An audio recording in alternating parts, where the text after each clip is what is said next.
Peekaboo, I see you. 5, 4, 3, 2, 1. And we're live. All right. See a couple of people on here.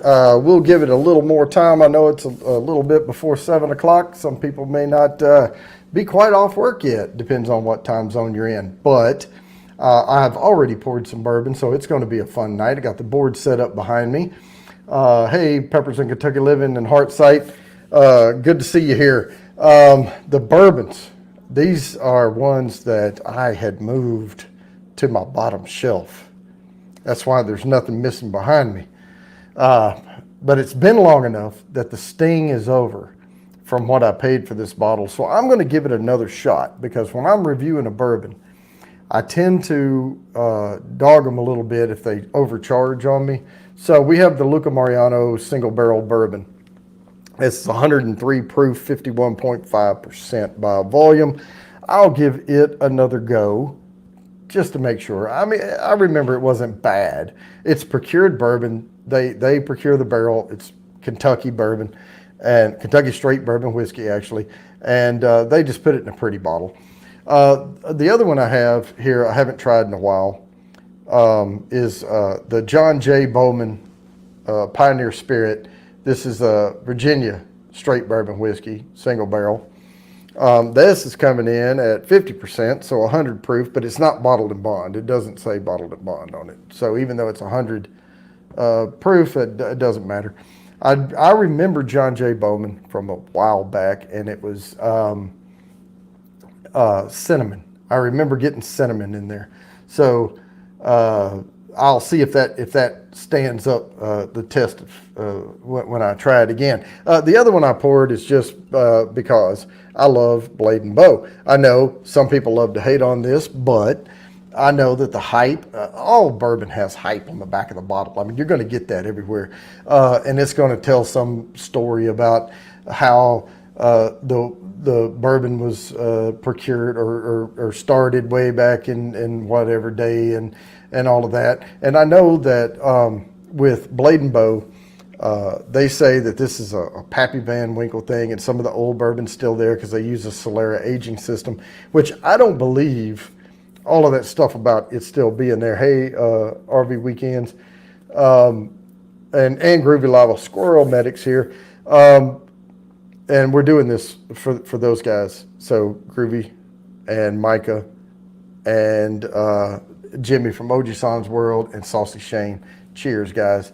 But the Solera aging system does leave, they save some of the barrel aged bourbon at the bottom of the barrel, and they started aging along with fresh mash in the new barrel. So you are getting a little more depth of notes out of it. But before I get into the bourbon here tonight, I'm going to try to do this right this time, and I'm going to share so you can see what time. And what I'm going to do is spin a wheel for the time slot that I'm going to open it up for entries into the quarterly drawing.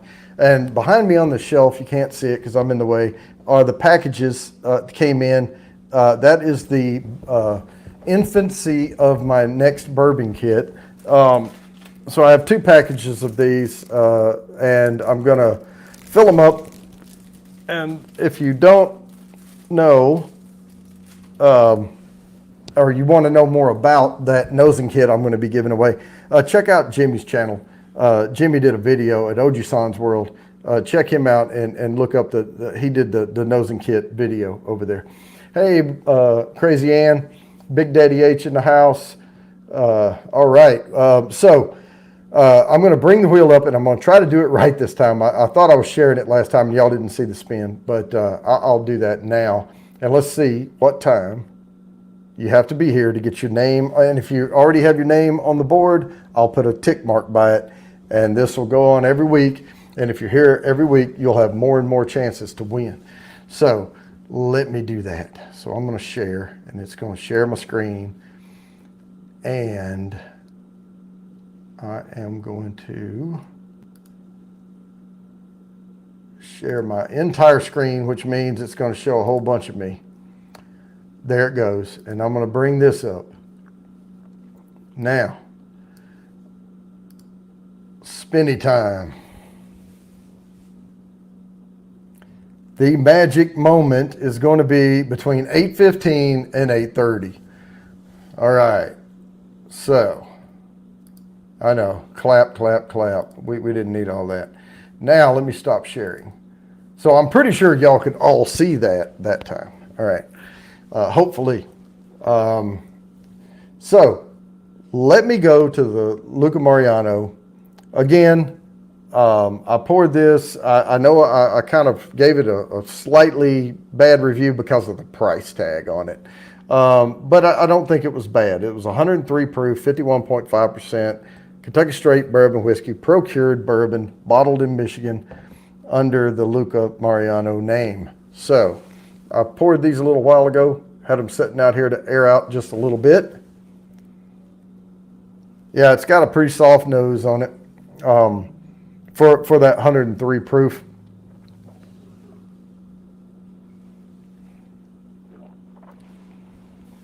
Not a bad bourbon, but again, for the price I paid for it, I think it could have wowed me a little more. And that's why sometimes the plainest bottles have the best juice in them. All right, let me catch up with the chat here just a little bit. So we have people talking to each other. All right. So we are going to now compare that with my old standby favorite, Blade and Bow.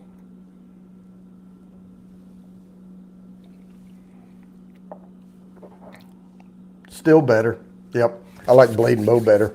They leave some of the already aged bourbon, not much, but some, and they put it into the new barrel, and then they put the new stuff in. And so you're going to get some bourbon in there that ages longer, and they keep doing that every time. And it just adds a complexity to it that some people like, some people don't.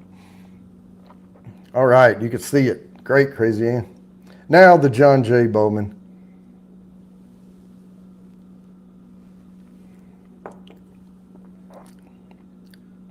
Oh, yeah. Yeah, there's that cinnamon kick. I remembered that one. Love that stuff, by the way. It tastes like cinnamon candy a little bit. Hey, Mayberry. All right. And I sent the link out this time to a few people ahead of time. So if I see somebody pop up down here in the basement that I sent the link to, I will bring them up. And I asked Jimmy to send it out to others as well as he saw fit. But again, 8:15, and I'm going to write that time on the board before I keep drinking bourbon and forget what I spun on the wheel.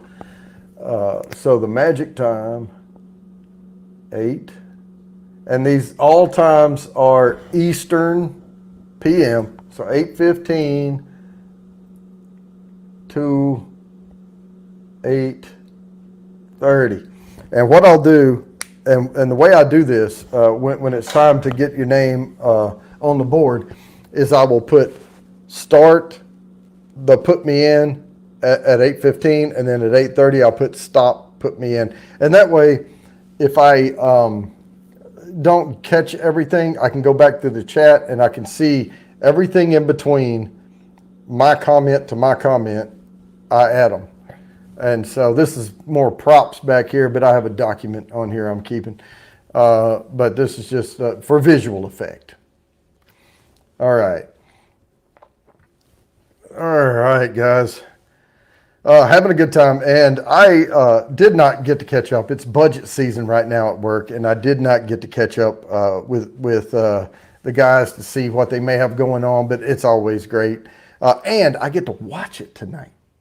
I get to watch it because this is my Friday this week, because my wife and I are taking the travel trailer, leaving the kids with my mother-in-law, and we're going to Myrtle Beach, and we are going to spend 4 days. We'll get there tomorrow. So Friday night, Saturday night, Sunday night, and then come back home. It's Gonna be fun. Good relaxation. I will take some bourbons with me. I will shoot a video on my phone and try to get it uploaded for you guys. But I will not have a regular scheduled VR video this week because everybody needs a break sometimes. So I'm going to go take one. And hopefully the weather's supposed to be really good this weekend. So that's good. We booked this back there a little ways, and I was kind of worried because we've had some rain here recently, but it looks like it's going to be good weather. But yeah, it's going to be fun. Whiskey knows you have the link, Whiskey. If you want to come up at some point, no pressure on that. I'm going to be doing the spinny or the enter for the quarterly draw between 8:15 and 8:30. Have it on the board behind me. But yeah, we can chat and yeah, Whiskey. If you weren't here earlier, I'm sipping on Luca Mariano single barrel, Blade and Bow, and John J. Bowman Virginia straight bourbon whiskey. Crazy Ann, can you post the Clouds and Stouts link? Let me see here. What do I? No, I can't do that. I don't know. I can't make folks because I don't pay for StreamYard. I might. We'll see how this goes. But I started my channel based on VR 180, and you know that was my niche. That's what I got into. That's what I'm trying to do. And you know, I spend enough money on all this behind me, and the the VR stuff, and the but yeah, if somebody can post that, that'd be awesome.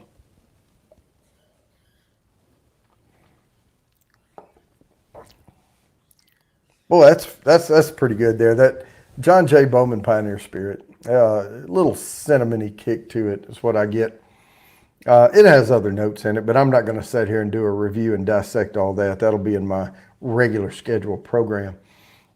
There's the link, and just posted it. So if you want to grab that, you can, and set your reminder for the Clouds and Stouts. And I will be well off before they start. And then we'll all jump over there. I stopped it a little early last time. I won't be doing that tonight. I saw a pop-up and I thought it was the current show, but I was playing a replay from a different show. Technically challenged, folks. It's only what I do for a living. But I get on this stuff and screw it up. Oh, is Eileen in the house? Okay.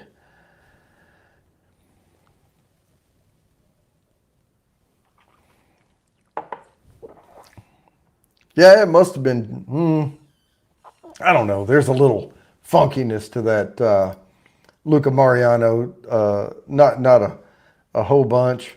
I just think it wasn't what I was expecting to get for the money I paid for it. And I don't remember now exactly what it was, but I think it was above $90 I paid for that. And you can get Blade and Bow for like $50, depending on where you live.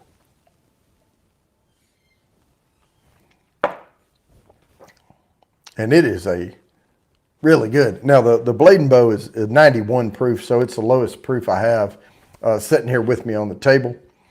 I'm going to do one of these one time. I'll pull that a couple of them from behind me right here and get them set up. But is Ojisan? Hey, cheers, man. Glad to see y'all here. But yeah, I said at the beginning, I thought I remembered this John J. Bowman with some cinnamon in it. It does. And I didn't put cinnamon in that nosing kit either, did I? I don't think I did. I put licorice in there, but yeah, I don't think I put cinnamon. No, I did. I did put cinnamon in it. Yeah, I did. So. Now that nosing kit I was telling you all about for the quarterly drawing, what I do is I take things that's going to give up their aromas, put them in a jar and put like a cap full of vodka in there. There's a cheap vodka. Vodka hardly has an aroma to it at all, but what it does is it extracts all that aroma out, and then lets you nose it with a tiny bit of alcohol in there with it. Now, of course, that'll dissipate over time, but yeah, it's like extracts or something, making extracts, but you just put barely a little vodka in there. So you can make these on your own. The most expensive part is collecting all of the different ingredients, because they don't sell just a tiny bit unless you have like a Central Market or something around. We used to go there and you can just get a tiny bit of something, but I saved all the materials and that I'd bought from before, and only used like a tablespoon or something of it anyway. And for the leather, you just have to find some old piece of leather somewhere. I happen to have this old belt, braided leather belt with all these little strands coming together. It was wearing out anyway. I just chopped it up and I just cut little pieces of leather up and put them in there. But I have enough on that piece of belt left over there to do probably 30, 40 nosing kits. So we're not going to run out. The hardest part, the most expensive part is gathering all the ingredients. The hardest part is making all the tiny little labels and actually putting the dang thing together. That's the hardest part. But I'll do that for you once every 3 months, and I'll give it away to you if you get on the wheel and I'll spin your name. So just remember that. All right. Camping, let's see, what bourbon should I take with me? See, Ojisan says he's drinking a big old Egyptian beer right now. Cool. I don't know if I've ever had an Egyptian beer. What is it called?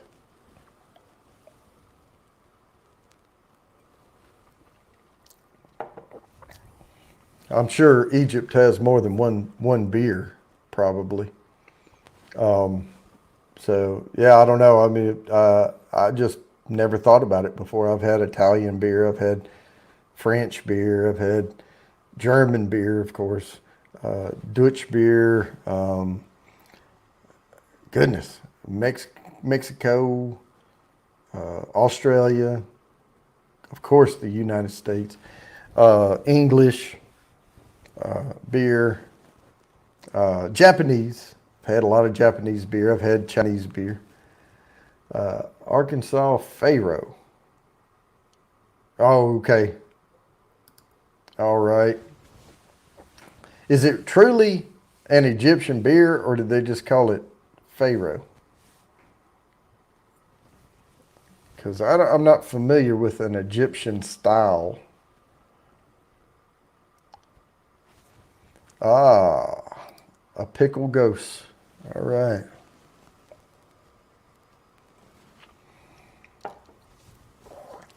I don't believe I've ever had a pickle ghost either.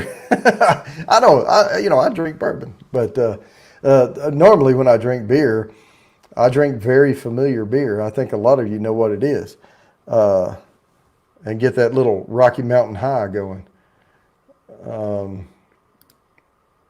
Super low IBU, Egyptian grains. Okay. Yeah.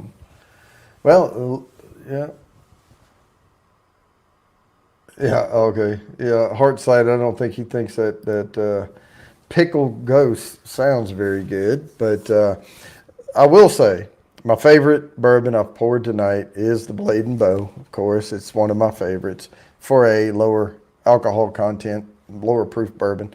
But the Luca Mariano is growing on me just a little bit.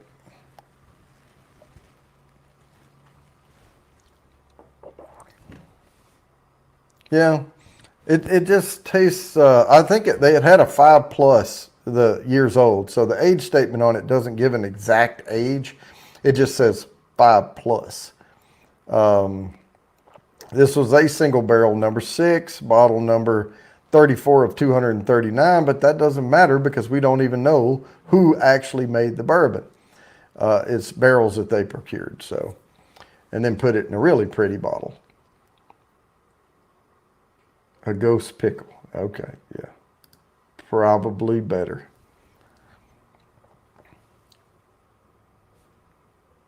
Yeah, we'll leave that alone.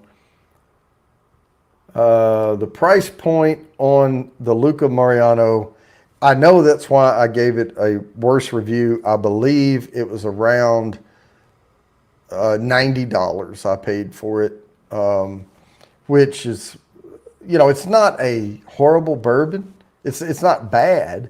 It's just I think it was very overpriced for what I'm getting.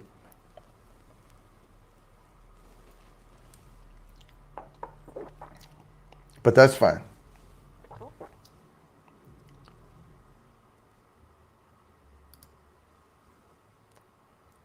Oh, okay. Yeah. No, I wouldn't be adding tincture to anything. Let's see.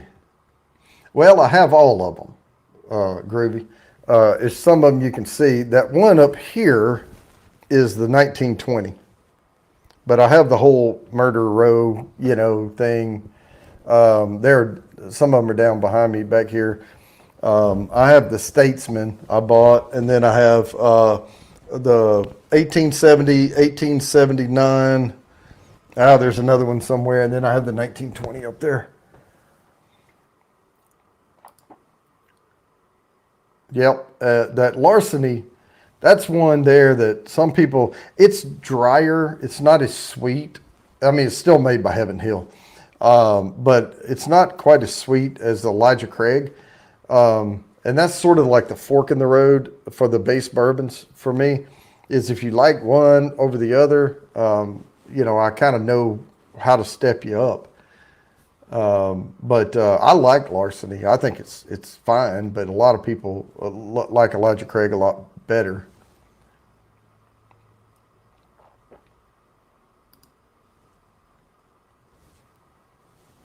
Mild bourbon, yeah. That's the best place to start. And that little, I have some pretty weak bourbons,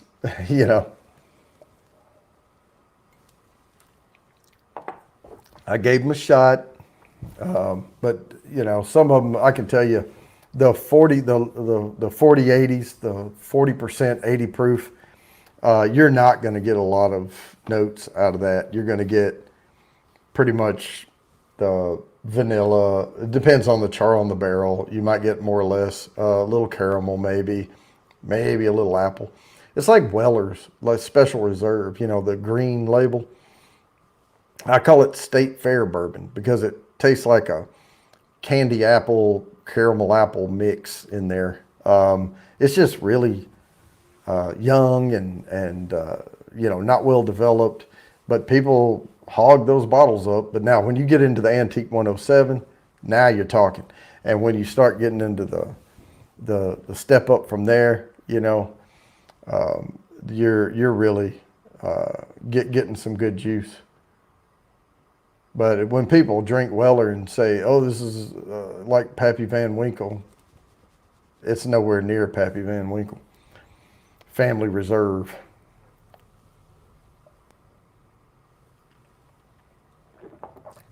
Maybe when Julian Van Winkle was a tiny baby and wasn't even making bourbon. Maybe that's as close as it is.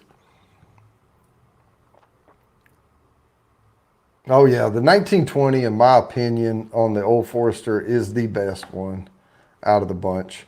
But they all have their ups and downs on them. You know nothing about bourbons. All right, well, you're here. I'll teach you. All right. Yeah. All right. So I have no idea the differences in those. I guess that would be the Old Foresters, maybe. But yeah, that 1920 is really, really good. I think I had a glass of it last week or something on this show.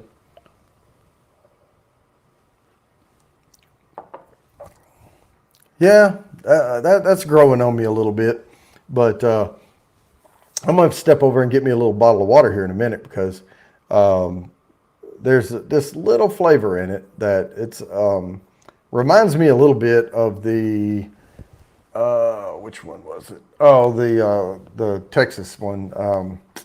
Crap, I can't think of the name of it right now, and it's sitting behind another bottle over there. I got this John J. Bowman in my head, and it's the Garrison Brothers. That's what it is. All right, Robot Scott's in the house. There's just something about the Garrison Brothers, at least the one I have. I can taste a little of the tannins that came out in the wood when they aged it. And, it may be attributable to Texas heat. I don't know. But, for what, and I paid well over $100 for that bottle. But again, it was just something a little bit off in it. I mean, it's good bourbon. Don't get me wrong. It's great. But I wish I hadn't spent that much money on it, Yeah, the TX bourbon, their base bourbon's pretty good. I like it. Yeah, it's just, again, when I'm reviewing bourbons, I remember how much I paid for them, and the sting is still there, over dropping the dimes on them. I won't give them a bad review. I mean, but unless they're just toilet water. But I will bring it up that I think it's overpriced. All right, Vanessa Kitty in the house. Hello. And for those of y'all just now coming in, the time to get your name on the wheel. So if you have to step away, I understand, and come back. Make sure you're here between 8:15 and 8:30. I'm trying to make sure that my cord doesn't hit this lavalier mic because I won't hear it. I have it set up in case somebody comes in. I could actually take these Dumbo ears off right now because no one's in the basement or up here. But I'm not monitoring my own voice. So I have to be careful and make sure it's not over here banging against this. But it's 8:15 to 8:30. At 8:15, I will put a comment in the chat that says start. And then at 8:30, I'll put one in that says stop. And it's for the giveaway, the quarterly giveaway for the nosing kit and 3 sample bourbons. And the nosing kit, Jimmy from Ojisan's World got one. And he did a video on it. So go check out Ojisan World's video on the nosing kit, and he walked through it really, really well. He did it with 3 different bourbons, and he used it correctly and was able to pick out a lot of notes.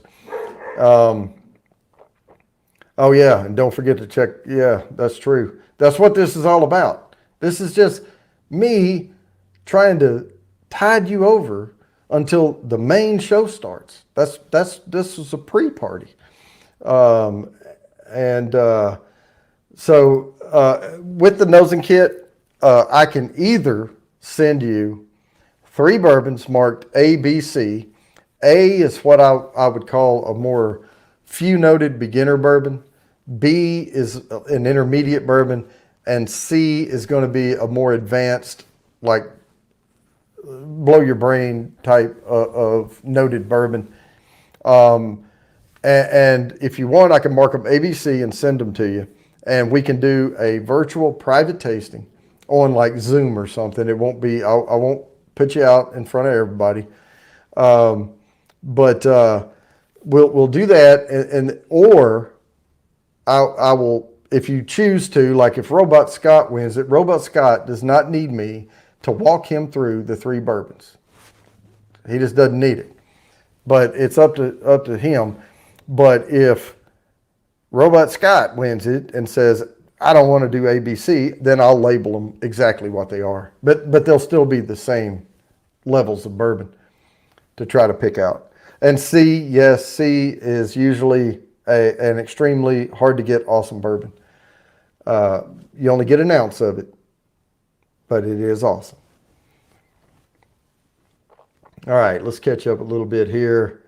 Vanessa Kitty. All right, appreciate it. B-Ladies in the house. Hello. Cheers to everyone. Yep, there you go, Ojisan. C was awesome, and it will continue to be awesome. I'm not going to chinch on anybody. And let's see here. Yep, rock the nosing kit. Yeah, that was a really, really good. I couldn't have done it better myself. And that was exactly why I put the thing together, is to open people's eyes to the different notes that you can get out of this stuff.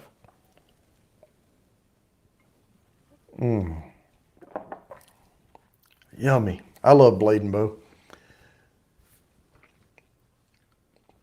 Yeah, so let's see. What does he say? How we get in this drawing? Okay. So I spun a wheel at the beginning of the broadcast, and I'll do it every week. I will. I've only done this twice. This is the second week, but I'm going to do it every week. I start at 6:45, and then before 7 o'clock, I'll share my screen and bring up a wheel, and I'll spin the wheel, and it has times on it every 15 minutes. And I do that so it just randomizes it, and I don't want to set schedule on this. But at 8:15, I will put a thing in the chat from me that says start, quote, put me in, end quote. And then at 8:30, and all you have to do is type put me in the chat between 8:15 and 8:30. And then at 8:30, I'll go back and hit stop, put me in. And that way I have a record, and I can go back, and if I miss something, don't worry about it. I'll go back and look at the 8:30 time slot, and I'll scroll back through, and I'll make sure I have everyone entered that typed put me in during that time frame. And I'll put your name up here, which this is for show. I have a document. But I'm going to put, if you've already have your name up, I'm going to put a tick mark by it, like 1, 2, 3, 4 / until we get to the drawing. The drawing will be once a quarter. This time it's going to be sometime early December or whatever. But every single week I will have a 15-minute time slot. And if you're here and say, put me in during that time slot, I will enter your name on that wheel. Now, you do have to be present to win. And I know Robot Scott is 21 years of age. I have been on things, but if I don't know who you are, and I don't, we've never interacted or anything, I do have a prize form I'll have to send you and all that, and you'll have to strongly attest to your age and all of that. So, my wife's an attorney. She read it over and said, good. There's that. Let's see. I couldn't believe all the notes. Yep. And you can, if you sit there and go back and forth between them.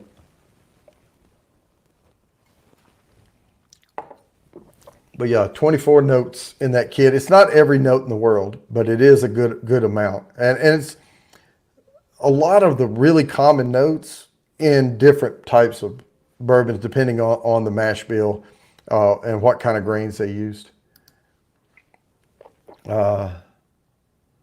I do when I'm doing a serious review, but like I had a series at one point and I had to stop because my company was acquired by another company and things got frick crazy, and working long hours but things are starting to mellow out now. We're starting to assimilate to the Borg.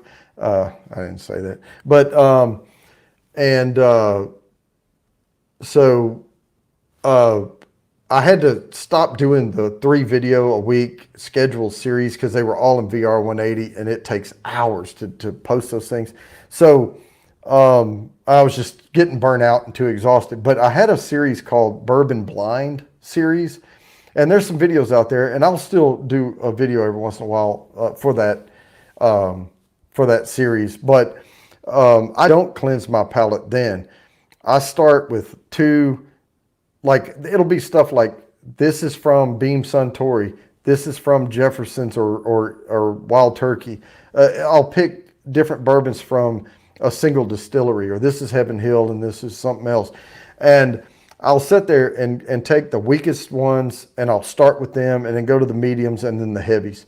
and then I just go back and forth slamming them to see which ones stand up to it. And the ones, what's really crazy is when you go through them like that and then go back to the weak ones after you get to the heavies, you can really tell then who has the better base type bourbon, and see what kind of notes you get. But if I'm doing professional, I'm not a professional, but if I'm doing a serious review, yeah, I will cleanse my palate. Looks like Robot Scott wants to be in. All right, we'll remember that.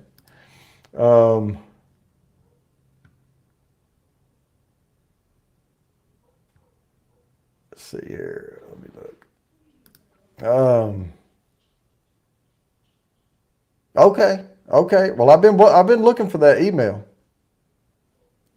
and I just dropped my budget to finance today, so I have a lot of positions going to open up next year. All right, so wait a minute. So any scorecard.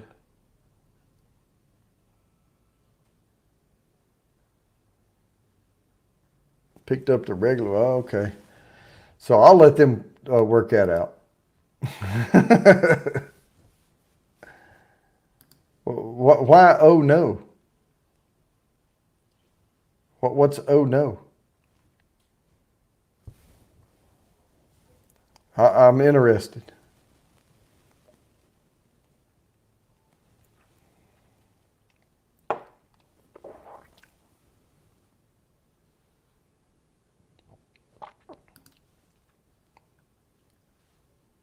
Okay, I got that one, but I want to know what the oh no is.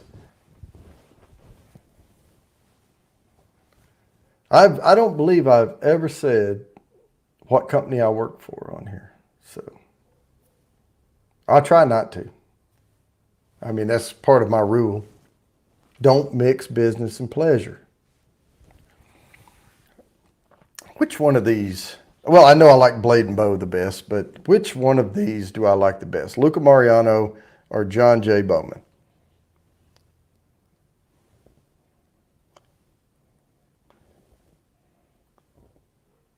I like the nose on John J. Bowman.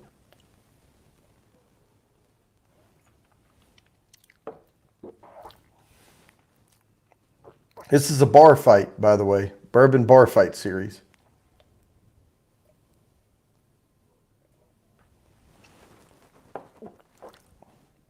Boy, they're different.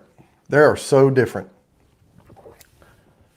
And they both hit pretty heavy. It's just that John J. Bowman tastes more like a cinnamon candy. And the Luca Mariano has a little darker flavor to it. Like there's a little wood funk in it, but and people, you can't attribute that wood funk to age either, because the Pappy Van Winkle Family Reserve, like 23 year, you don't get that in there. That's just like velvet on the tongue. I am not saying it's worth all the hype and money they charge for it. I would pay retail for it, for sure. All right. Hey, Cheech.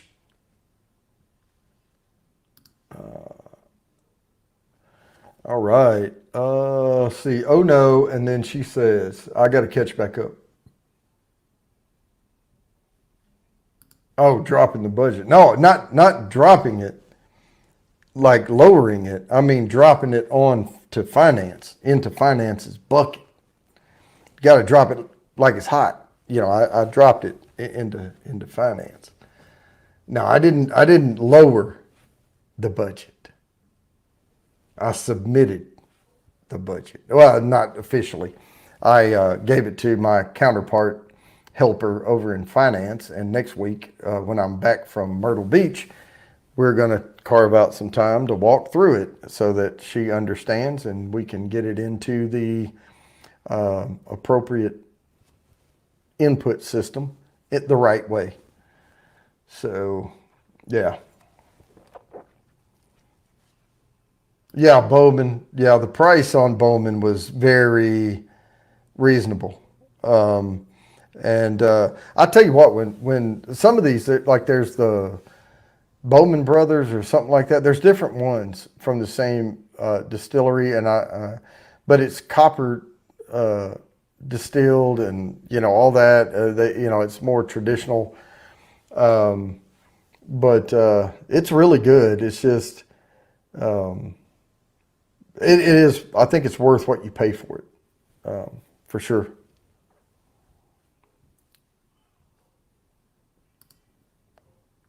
Yep, another nosing expert. That's right. So if Whiskey Nose wins the nosing kit, he doesn't need me to do a virtual private tasting with him and walk him through the bourbons. I would just send him labeled bourbons, but they'd be good.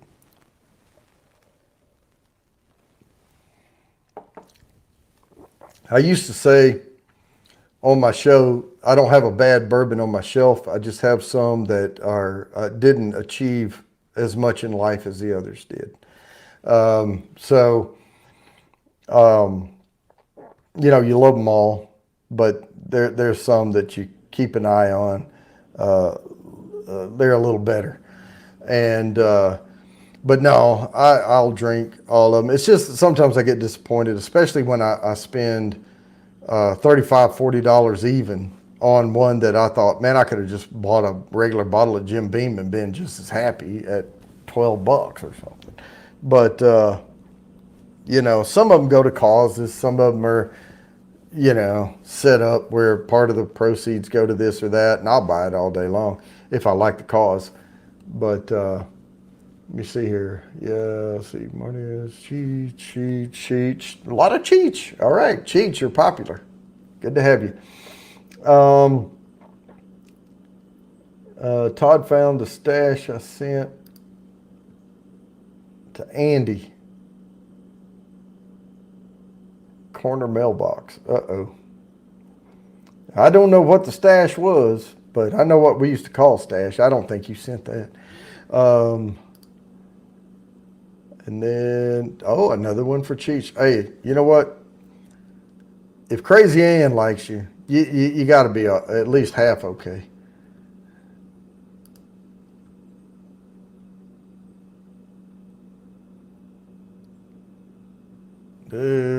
Listen to them each week, jot down what Andy seems to like since he is the main whiskey guy. You know what? If he doesn't watch out, Todd's going to become the main whiskey guy. But Todd likes those ryes better than bourbons. But I like rye whiskey too.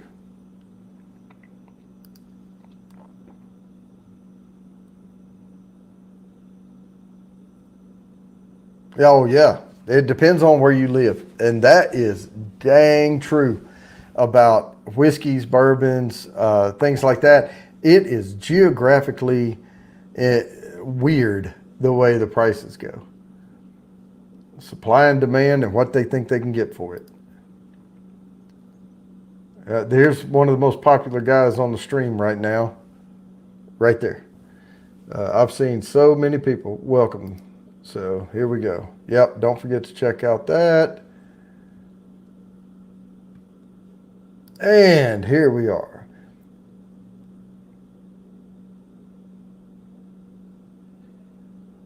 He said super. Well, if he said super, it must have been okay. So you don't know what you bought. And you know what? So there's a debate going on. Oh, they shouldn't put bourbons behind the counter or keep them in the back. They should put them out for everybody to see. Well, yes and no. As a bourbon hunter, a bourbon head, I don't want somebody walking in buying like a bottle of Blanton's that we can't get around here hardly ever because they think it looks like a pretty little pineapple. I want them to buy it because they think, damn, I've been waiting on a bottle of Blanton's. I really want this. And so the coveted bourbons, if they don't put them out and you have to go ask for it, you have to know what you're asking for. And they figure anybody that will come up and say, what you got back there? And they used to say, here, I don't know, what are you looking for? And I knew then they had stuff back there. And I would say, you want me to start in alphabetical order, or, you know, and I would just start naming bourbons, bam, bam, bam, bam, down the row. And they would be like, oh, okay. Yeah, I've got, you know, you're already past Buffalo Trace. I know you're coming to Eagle Rare. I got that, you know. But yeah, they don't put a lot of them out because, one, they don't get very many of them. And if they do, they want to keep their best customers happy with it. And somebody who would accidentally buy a coveted bottle of bourbon is not going to appreciate it anyway, typically, unless they're buying it as a gift. But, and then that other person will be like, oh my God, how'd you find this? All right, he is back. Grandkids. I thought I was the oldest one on this YouTube thing. I probably am, but I do have grandkids. But good. Hang out with the kids. That's what life's about, right? All right, she's gonna check on it. She said, "Be right back." She's gonna see what she got, and then we won't tell her it's not good. It probably is good. Oh yeah, Halloween. My granddaughter recently, I believe it may have been on a dare or something, did something on a playground. It was something on some equipment, jumped off of it, and I mean dislocated her elbow like rough bad. Rough. But she's a trooper. And the last picture they posted of it, she looked like she had this robotic arm, and I'm like, oh, she's going to be the coolest kid at school now. And it was like, she had a cast on it, and then they put this thing on there with like a dial on it and all the, you know, the right perfect angle, and it looked like a bionic arm, looked like a robotic arm. All right, unicorn and a ninja. All right. And I think my granddaughter is still going to be in that brace this year, so she should probably dress up like RoboCop or something.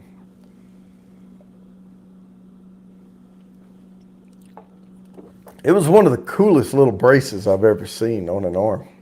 But I don't think she broke a bone. I think it was just, I mean, the x-ray of her elbow is supposed to be like this, and it was like this. And they had to, ugh. That's one of those, we used to say, that'll make your butt pucker. You know, give you that tingle in the base of your spine when you see it. Ugh, that had to hurt. But, yeah. And then I posted to my daughter. I said, she got too much of us in her. Because everything I did when I was that age was head first, no regard. My daughter was the same exact way. Head first, no regard for safety. And we had some tussles with life. And now my granddaughter's doing the same thing. Yep, that's what it was. It was ugly looking on the x-ray. Now they got it set and everything, and they put a cast on it for a little while, and now she's in this, had a big circle here and a brace thing and all that. All right, here it is now. Here's why we're doing the show. This is it right here. Make sure you go set a reminder. And if you don't, if I don't drink too much of this bourbon, I'll try to remind you when to go over there, because we'll keep an eye on it. But yeah, we're going to keep this going. 7:35 now. I need to start being mindful. I know we still have we have 40 minutes before the drawing and enter for the drawing starts, but we're going to try to keep this going. If anybody I sent the link to wants to jump up, I'm starting to run out of stories to tell, and don't make me get my guitar down, okay? Because y'all don't want to hear that. Yeah, cheers, Saucy Shane. Cheers.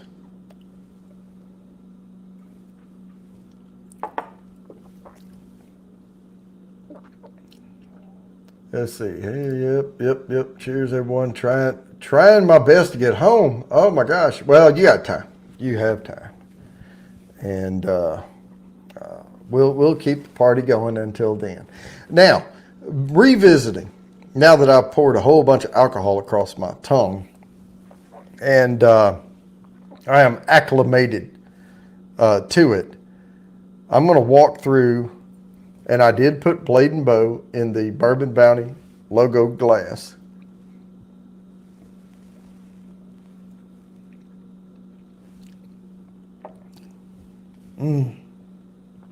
Love it.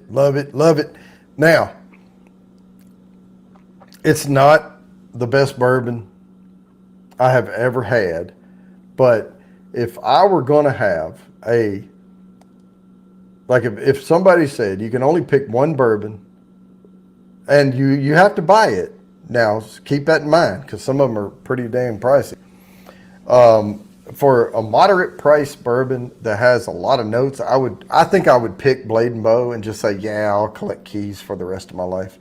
I'm glad I don't have to do that, but I think that's what I would do. All right, Todd is in the house here, so we all know it's Todd. Andy is not going to jump up. Now I'm going to try the Luca Mariano again.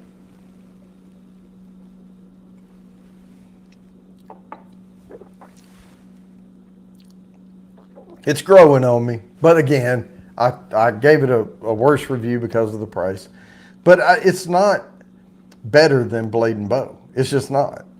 The finish is longer on Blade and Bow. The depth of notes is more on Blade and Bow. There's just this candy, almost like a Woodford Reserve type candiness to it, which isn't bad, but I can get Woodford Reserve for under $50. I mean, I can get the double oaked for 55 or whatever. And I like the Woodford Reserve double oaked better than the regular, by the way. Let's see. What is, B Lady says, thank goodness you are here. Yeah, what was that whiskey? All right, she's wanting to know, Todd. Did I miss somebody? Leon and Trish? Man, I've been trying to keep up with the chat, but I'm also trying to look over here so I'm engaged with y'all. Not engaged like I'm not going to send you a ring or anything, but I'm talking about visually engaged with you. Yeah, cheers, Todd. Glad you're here. I got to get past this. I tried to scroll down. I thought I missed somebody. Somebody said hi to somebody, and I don't remember seeing them in the chat. So I was trying to go back and highlight that, but I guess I'm bad late to the party. Now, John J. Bowman.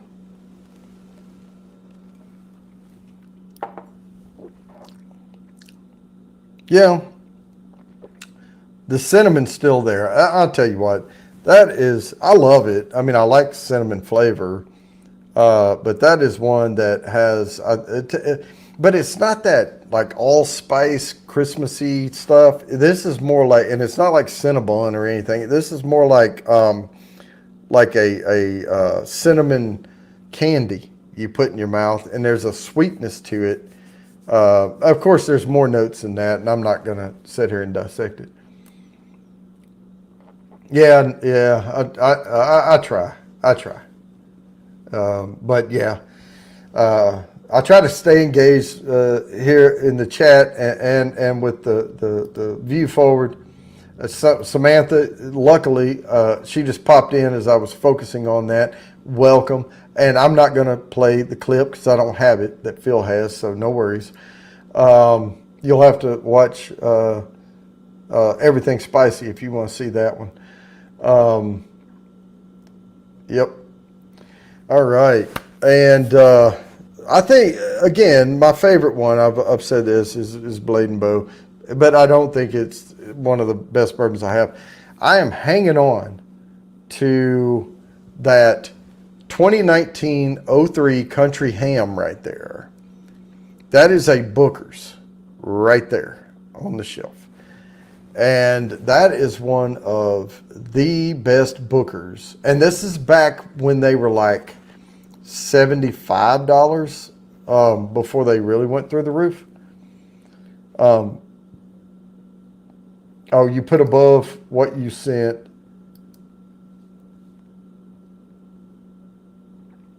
Let's see.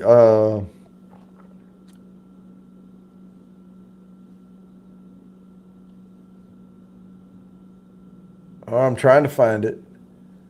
Following the numbers. Oh, B521. Yeah. Now, I'm also hanging on to the Elijah Craig Barrel Proof B520, which I also think is one of the best ones, but we're splitting hairs on those. But I do think the B521 is good too. It is. So, yeah, spot on, rock on. Fish for fish. Woo, hi y'all. Hi y'all. Welcome to the stream. See, what the heck B521 mean? They named their bourbon, it's a batch number, right? So, batch B520, batch B521, there's an A121, there's different batches. It's not a single barrel, so it's a batch of barrels. And it's certain warehouses, certain whatever naming system they have, and they blend them together for that batch. That's what that is. And so, it's one of those things that it's like chasing a unicorn. Once you find, like, they will come out with a great batch, and everybody will us bourbon heads will rave over it, and then people run out and start buying Elijah Craig Barrel Proof stuff, talking about how good it is. Well, not all batches are equal. Some of them are not going to be as good as others. But again, some of those things we're splitting hairs on and getting real ticky about it. And with the specific notes that come out and the way the legs are and the way the color is and blah, blah, blah, blah, blah. And what notes are more predominant or subdued. And the mouthfeel of it has a lot to do with how we rate it, if it's hot or if it's silky or if it's, different things. And so we'll start and then when people run out and they start buying it all up, and it's like, oh, we're waiting on the next batch. That's what drives the stuff up, and that's what makes the price high. And it also makes it very, very hard to get. And then after a while, they'll start putting it back behind the counter when it comes out. But no, I appreciate everyone that wants to be involved. I'm not one of those guys that says, bourbon sucks, and then I go buy every bottle on the shelf. But no, it's good stuff. Okay. All right.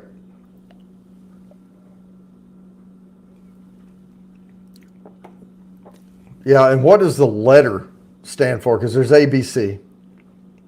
I just never researched it. I'm wondering if it's different warehouses or what.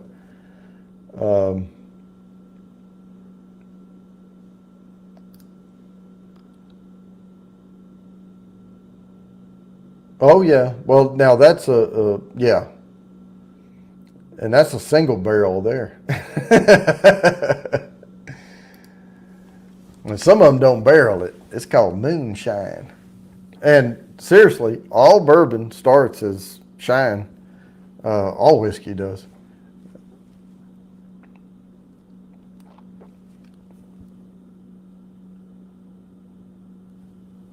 No, not really.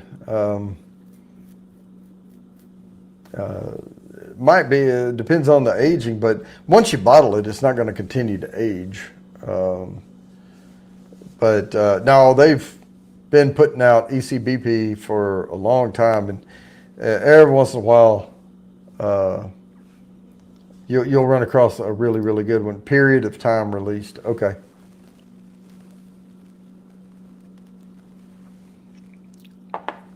I am not a Heaven Hill historian, so I didn't research all that. I just knew what I got was good.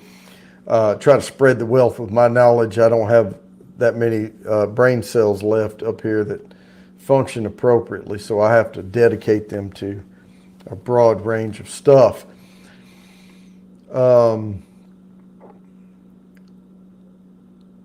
Yeah, they all vary.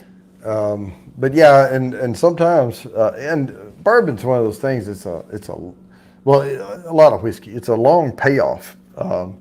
You make your shine, your clear distilled liquid. You put it in a barrel.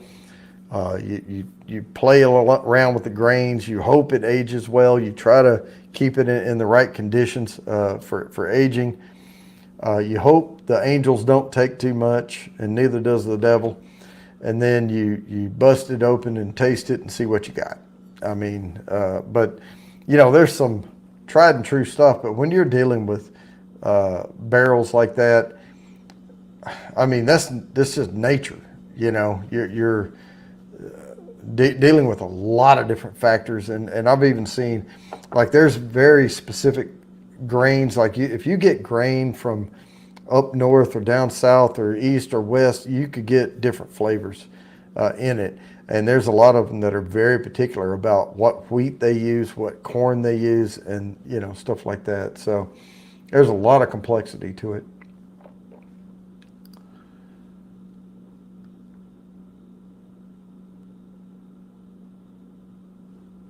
Depends. It depends.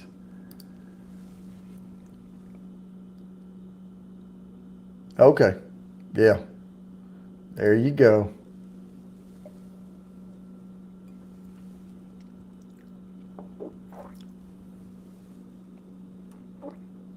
Yeah. Yeah. I like Elijah Craig. We were talking about that earlier. There's some people that are not a fan of Larceny, but I like them both. I like, as a base start for Heaven Hill, I like Elijah Craig, just the small batch regular, and the Larceny. Few noted. It doesn't have a blow your mind amount of notes in it, but yeah, I like them both. Larceny's just not as sweet as Elijah Craig.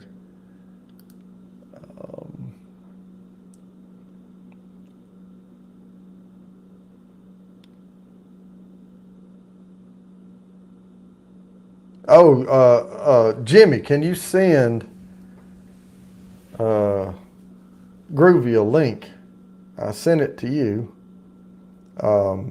You messaged me and I replied back with it. I hope Ojisan's still on here. Let's see if you can find it, grab it. So yeah. I like the B520. It was a B520. I liked it a lot, and I'm hanging on to my bottle of it because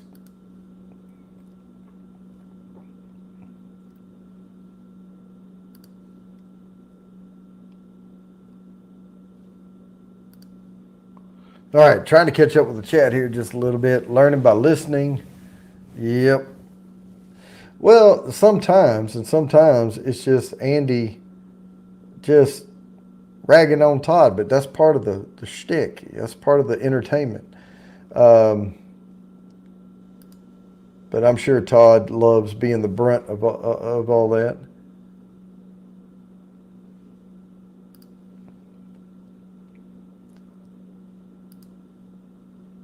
All right. Yeah, only put out videos, and I was only putting out videos, and I had only planned to put out videos, but somehow I got horse roped into doing. No, I didn't. I volunteered for it to do this pre-party on this every Thursday night. It's a good break for me. It's a good break. I come out here one night a week. I can talk to you guys. I can drink some bourbon just because and have fun. So, and I love keeping up with the chat. Trying to. I do the best I can. So Sometimes I'll miss stuff, but I'm also watching that clock up there in the top right corner of my screen to make sure, because I'm on a Mac, that's why it's in the top right corner. But I'm making sure I don't miss the 8:15 start time for getting on the wheel to win the quarterly giveaway. If you see me pick up the glass that has the Bourbon Bounty logo on it, this is Blade and Bow. I use it after I drink the other two to remind myself of how good bourbon can be. I know there's a lot of people that love to hate on Blade and Bow, but I don't. Chris Stapleton, man, that is. Oh, I sent you the link to the StreamYard, Ojisan. You sent me an IM, and I sent the link to the StreamYard to you and said, feel free to hand this out to the other guys, because I don't have all their stuff. We'll have to swap, like get on the email chain or something, where I can send this link out every week and y'all will have it. And that way you can jump up. It's your pre-party. You can jump up anytime you want to. All right, let's see. All right, they're going to be lady going to chat. And that's what we like to, cross-pollination of YouTube channels. So I don't think Ojisan knew, and I don't have big fancy smancy intros for these folks. Fancy smancy. That's right. No, yeah, I was just jamming out, man. I was oblivious. Well, I tell you what, I love me some Chris Stapleton, man. That he got some soul in his voice. I sent that to the entire Clouds and Stouts gang. So yeah, cross pollination. That's right. Get some likes and get some subs across here, and let's do this thing. Yep, it's all about a family. Welcome to the family, y'all. All right, so what's been going on with you, Ojisan? Man, I've been chilling. Been working for 2 days getting this stream ready. We put a lot of work and a lot of planning in this one, so I hope it pays off tonight. I hope everybody enjoys it. So awesome. Yeah. What? Since you're here, I didn't want to leave dead space on here. I'm gonna walk over there real quick. Be back in a few seconds, and I'm gonna grab a little bottle of water. I'll be right back. Heck yeah, I'm gonna get my nosing kit and I'll show it to everybody. What's it? All right, sounds good. All right, so thanks to my good friends at 21090 who got this nosing kit, and then they gave it away to me. What you get is you get 24 of these little vials like this right here, little containers, and they all got different notes in them. And like I said, he's extracted them all out. There's the honey with a little bit of vodka. And the cool little bit of apple. See, that's apple and apricot. Those are things I would have never thought to even be smelling for. I found a lot of black pepper. Just you get 24 of these things, and I'm telling you, there's just notes in there that I had no idea that they were even there until I tried this out. So I appreciate it. All right, and we have somebody else in the basement down here, and he was the inspiration. If you're here at 6:45, by the way, you will hear the intro, but I'm not going to play it because it's a minute long. But I am going to bring up one of the premier members of Cloud and Stouts. Ahoy! Ahoy! Yeah. It, man? All right, man. How is it? It's been a pretty good day. I'm feeling great. My body's not hurting anymore, so I'm ready for the night. All right. And I don't know if y'all were on earlier. I mentioned that this is my Friday tonight, so I will be able to attend Cloud and Stouts tonight and be in the chat. And my wife and I are taking the travel trailer this weekend, 4-day weekend, and we're going to Myrtle Beach. That's right. Oh, yeah, I've been watching the whole time, man. I'm like, I gotta get one of those sniffing kits, man. Those nosing kits. There you go. Travis asked if I had the link, and I was like, no, I don't, because you know what? I was looking for Jody, and it was under Bourbon Down. Oh yeah. I was like, oh, Well, shit, I'm glad I mentioned it then, because I was really running out of material here. I was just over here jamming out. Yeah.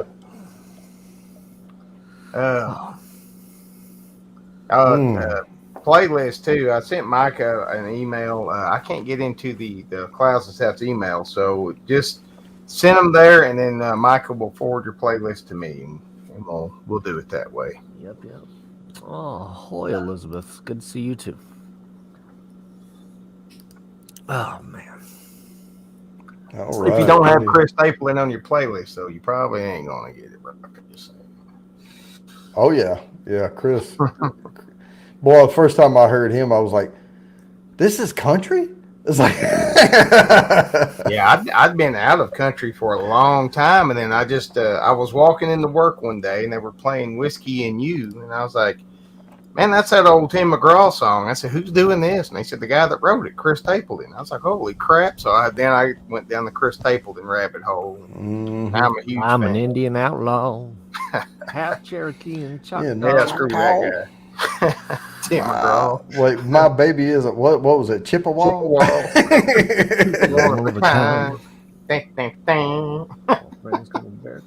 Billy Chicken is my pawpaw. From my Jody, you want to see something funny? Get Travis singing "Don't Take the Girl." Don't. No, I'm not crying, man. Oh my gosh. That's Randy Travis. No, that was Travis Tritt. That's Travis. Tim McGraw. That's Tim McGraw. Oh, Tim McGraw. Oh, yeah. I remember now. That song, I just listen to that song, I tear up. Yeah. Johnny hit his knees. Yeah. Yeah, that's one of those where you're like, I need to be alone now. I'm going to go off camera. Make this my last request. Yeah. Do you guys ever just sit around and listen to sad songs to see if you can make yourself tear up listening to them? Well, I do that when I get have a little too much to drink, and it's the very end of the night, and I will watch I will search for like the most emotional performances or something, just to sit there and see what I still feel. I do that as foreplay just to make sure I can still feel stuff, and then I'm like, Yeah. let's do this. I only do it when I'm in a good mood. I'm weird like that. Like if I'm in a bad mood, I won't do it because I'll go too bad. But if I'm in a good mood for whatever reason, I enjoy doing that to myself. I only do that like around Veterans Day and 9/11. Like I listen to patriotic music, and then it's like, dang, I'm trying not to cuss on here. Oh no. Well, I don't have I can't put the MA thing up. I just it's not my stream, so I don't want to. Right. Last night on Chad's after party or stream, it wasn't even an after party. It was just Chad's stream on Lone Star. He had a guy from Ireland started playing the flute, and he played Amazing Grace, and that teared me up. Yeah, that's a hard one to listen to. Well, get down to round, go to town, boot scooting boogie. Now that one has never teared me up. Let's go boot scooting. Yeah, I've never teared up to that one. Brooks and Dunn's got that one song, Believe. That one gets me a little misty sometimes if it catches me just right. Oh, it's Moose Gal. Moose Gal's in the house. Moose Gal. See, here's the problem. Like this Stella that they liked so much, I've had it in the decanter. I've let it breathe. It's been open, and I'm just telling you, I don't care for it. But now I have a whole bottle of that stuff I have to clear because it's in the decanter. Oh, yeah. That's kind of what I'm doing. Like I like Larceny. I'm kind of like Jody. It's not my favorite. It used to be one of my favorites, but now that I've got some better stuff, I'm just trying to clear out my shelf a little bit. So. Whiskey eyes, have a good night. Well, the two of the ones I pulled out tonight were from the lower shelf, ones that I had reviewed a long time ago. And I tell you, that Luca Mariano kind of grew on me a little bit. I still don't like what I paid for it, But now that I have it, it's a total waste of money if I don't drink it. So, well, looky here, I still got a half a pour of C left. I'm gonna do that right now. Oh, and if everybody doesn't know what C was, this is what you get if you win the quarterly drawing. Not necessarily this exact one. I will switch them up. But I poured him a single ounce pour. I'm trying not to hit my lavalier mic here with the cord. Of Calumet 15, Calumet Farms 15 year. You know, that is almost sweeter and like a spicier, fruitier than even the seagrass. It's so good. Oh, this stuff here is fantastic. Dude, that's how bad that Stella is, man. I just poured it out so I could pour me some Slipknot 9. Oh man. Like I do not like it at all. There's a real rosy flavor to this. Like, it's got some rose in it for sure. It's complex, but I think it's well balanced. You know, like the notes, like they come and go across the palate. And I love that. That's probably one of the top 3 bourbons I've ever had right there. It's a good, real good. So if I'm up here during that magic quarter of an hour, does that mean I get entered? Mm-hmm. Yes, it does. That starts in about I tell you what, 13 minutes. If you're on the panel during the time, you don't even have to type "put me in." I'll just put you in Right up on. here. Because at about 8:20 your time, I have to go and get ready because we gotta be on ours at like 7:30 our time. That's right, and y'all need to talk backstage and get ready and all that kind of stuff. We had a little about 30 minutes, maybe an hour last night where we met up. Man, we got it all. This is the most work we've ever put into one of these. So again, I hope it pays off. I hope it's worth it, everybody. All our notes. He's got notes, guys. He's got notes. That means it's at least somewhat organized. With this one. Yeah, I've edited so many clips. Micah's putting so much stuff together. Travis putting so much stuff together. Saucy, I think Saucy's going to run a little late, but he'll be there. It might throw our stuff off a little bit, but we'll make it work. Yeah. Y'all all professionals. Sounds like it's going to be fun. It's just us shooting the shit, drinking, and coming up with some funny stuff. That's about it. We will never let it become work. It will never become work. We do this because we love it and we enjoy it. Well, and that's what I was saying earlier about. I used to do these like episodes, and like I had a schedule, and when it got to be, one part of it is if you don't feel it when you're doing it, you're not going to do a good job. You're not going to entertain people. You don't want to be there. So it got to be where it was work, and I was like, I got to back off on this. You know. Yeah, and that's even with the 4 of us. If there's ever a night that one of us just has got shit going on, I mean, they just go take care of your stuff, man. It's all good. Yep.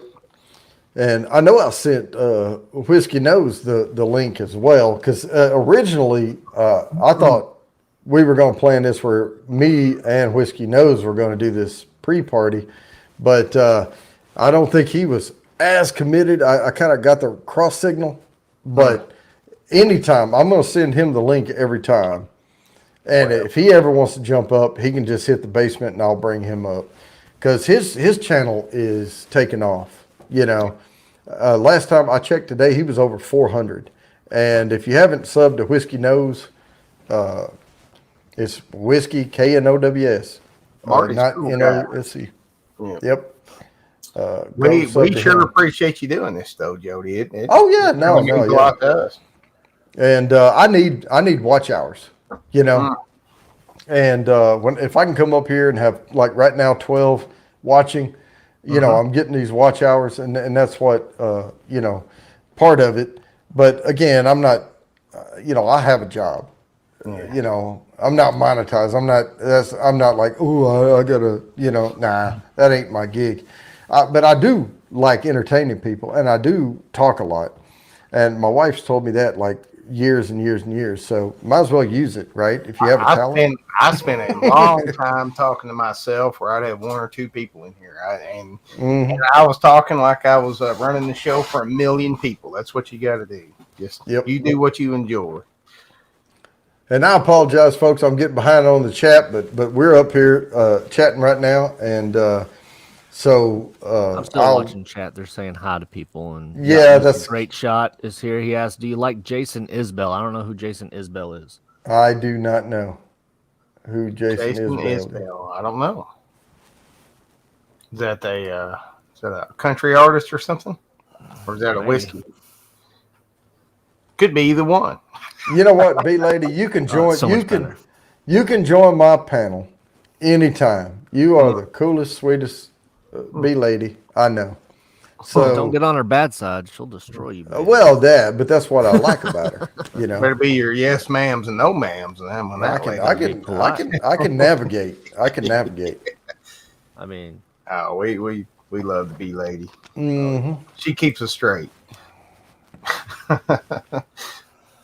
just don't do what Rye Guy did.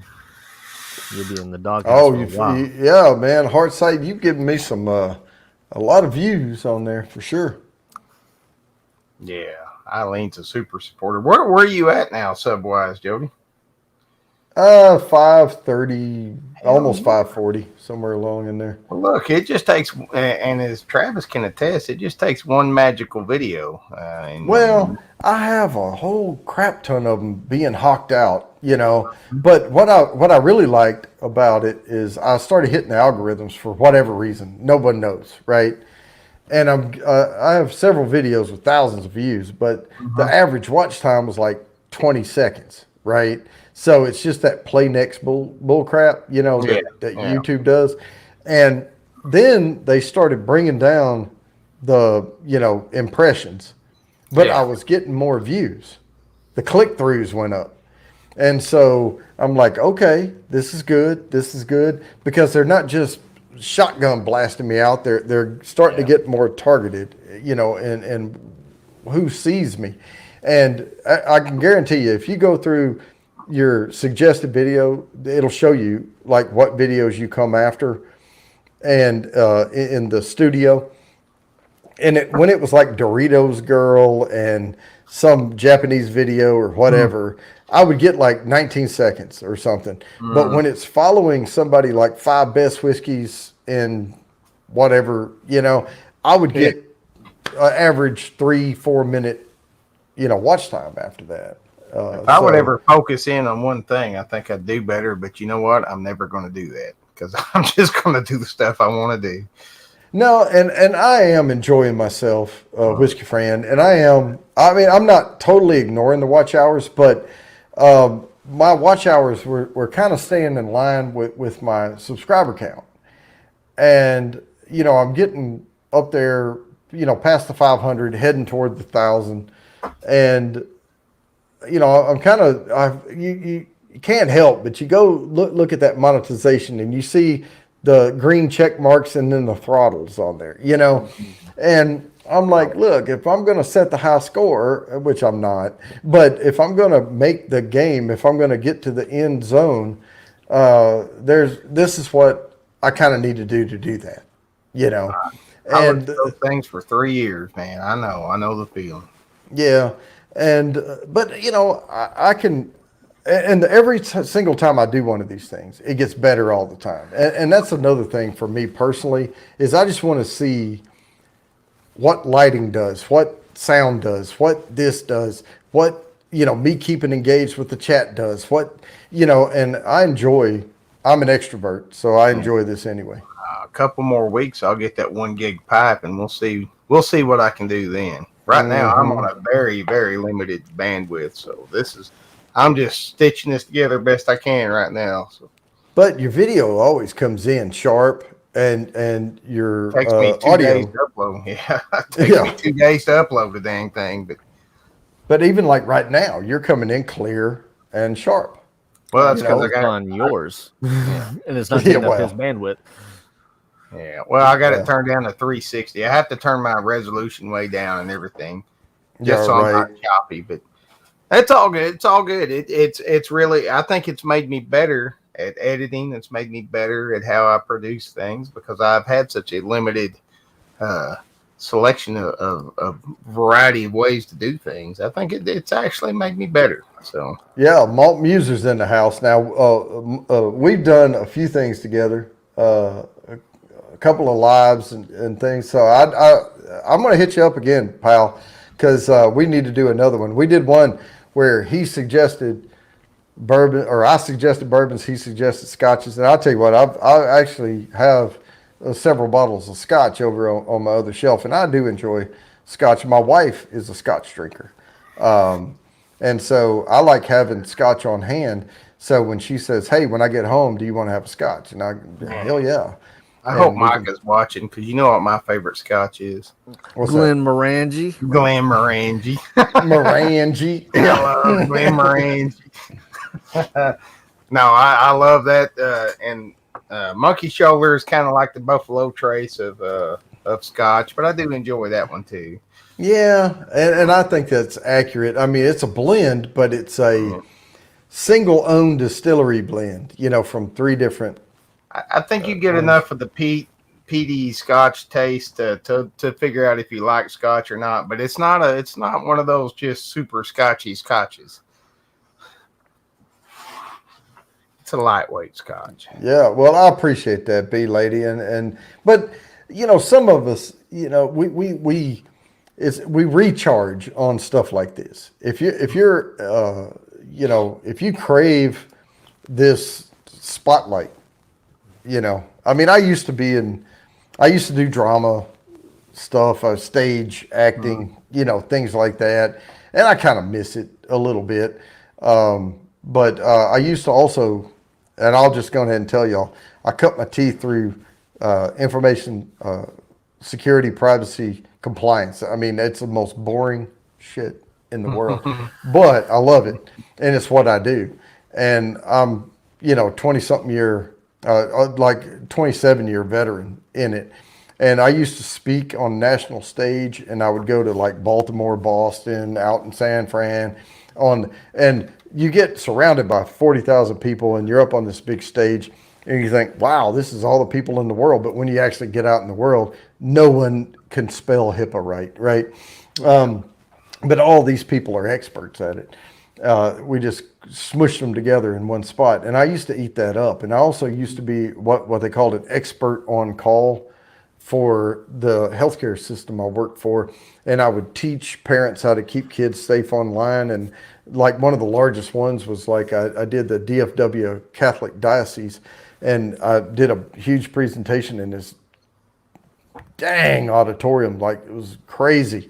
And I didn't realize 6,000 people were going to be in that auditorium when I got on stage. But, I dig this stuff. So that's what I do, and every once in a while my batteries get recharged when I get to do this. You know what else is cool is this is one of the rare events where there's more Air Force vets up here than Army. You think 2 Air Force vets take an Army person? I don't know what you're 2 to talking 1. about. There's 100% more Air Force people on this panel right now. But Jimmy, Now, I'll hold your head, and you can't even touch me. Just be like, get away. You'll be like, all the branches love each other, but man, the Air Force, we catch so much shit, and we deserve it because we're spoiled. But hell, we knew where we were going when we went to the recruiter's office. Yep, we did. Cheers. By the way, it's almost that time. It is. It's 8:14 right now, according to my clock. Yeah, so I was just giving you a heads up. Thank you. I appreciate that. And I love this Slipknot 9, man. Yeah, we got about 5 minutes, and Groovy and I are going to have to go suit up. Get ready. As we say. Oh, yeah. Kick the tires and light the fires. No, that's Navy. That's Top Gun. We ain't doing that. Good movie, though. Yeah, good movie. Yeah. I want to see the new bed one. or lose me forever. I'm telling you, I do want to see the new one, and I'm not a Tom Cruise fan, but for some reason, I want to see it. Yeah. I want to see the new one. I don't know why, but I got to see it. Oh, I love Tom Cruise movies. He's a crazy person, but his movies are phenomenal. I don't care. All right, my clock hit 8:15. I'm in. We I'm in. have I'm started. in. I'm in. I'm in. gonna do it. I'm gonna bring the whiteboard over here I'm already in. and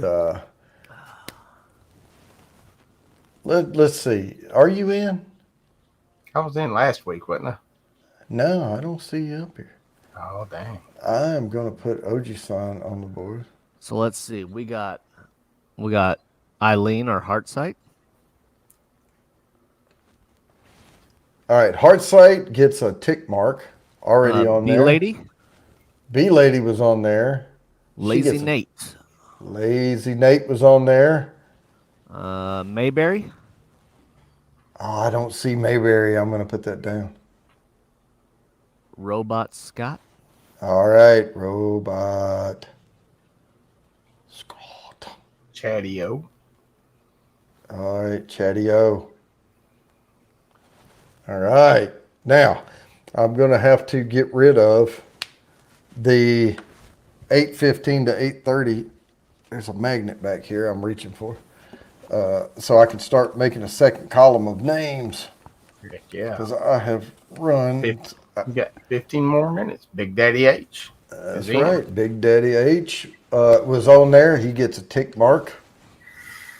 And I am going to put a line down the center. Of course, this is just for visual purposes only. Yeah, you know dang well he's got a spreadsheet. All right. Dixie Hawkins, There we go. All right. Yeah, you know, I have spreadsheets and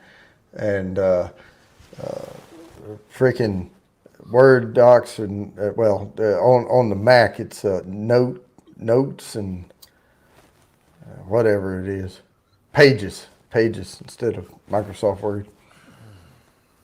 All right. So if you want to be in the quarterly draw and now it's one entry per week. So if you've already done it, that's great. And I saw Lazy Nate type, put me in the chat, and I will put you in on the board. Oh, All right. Saucy Shane, so damn funny. What do you say? Oh, it was in our little private deal. I ain't gonna repeat it. It's funny as hell though. Oh yeah, I'll bet. that is funny. Man, my bourbons. I had these glasses full at the beginning of the night. So. Man. All right. Well, here's my last of the Calumet 15. Bam. Cheers. I didn't want to swallow. By special request, I also have this little gem right here, but I do not consider this on the advanced side of the notes, but this could be a medium pour. And which but one this is that? costs, that's the Elijah Craig 18 year. Oh. That's velvet. I'm gonna have to look. I'm gonna go sometime probably this weekend. I'm gonna look for some Elijah Craig's. I'm gonna look for some Old Forester. I'm just gonna price them, and then I'm gonna message you, Jody, and be like, "Is this good?" Oh, you're gonna be out of town. You're gonna be on vacation. I'm not gonna. Oh, you know what? If you met, I have my phone. Yeah, but I want you to enjoy your time with your spouse. I'll just Jimmy will be asleep. I'll message Todd. I'll be like, Todd. There you go. Yeah. Todd. Or I'll message Scott and be like, Scott. Don't fall in that. Yeah. It's a big old glass, ain't it, Big Daddy H?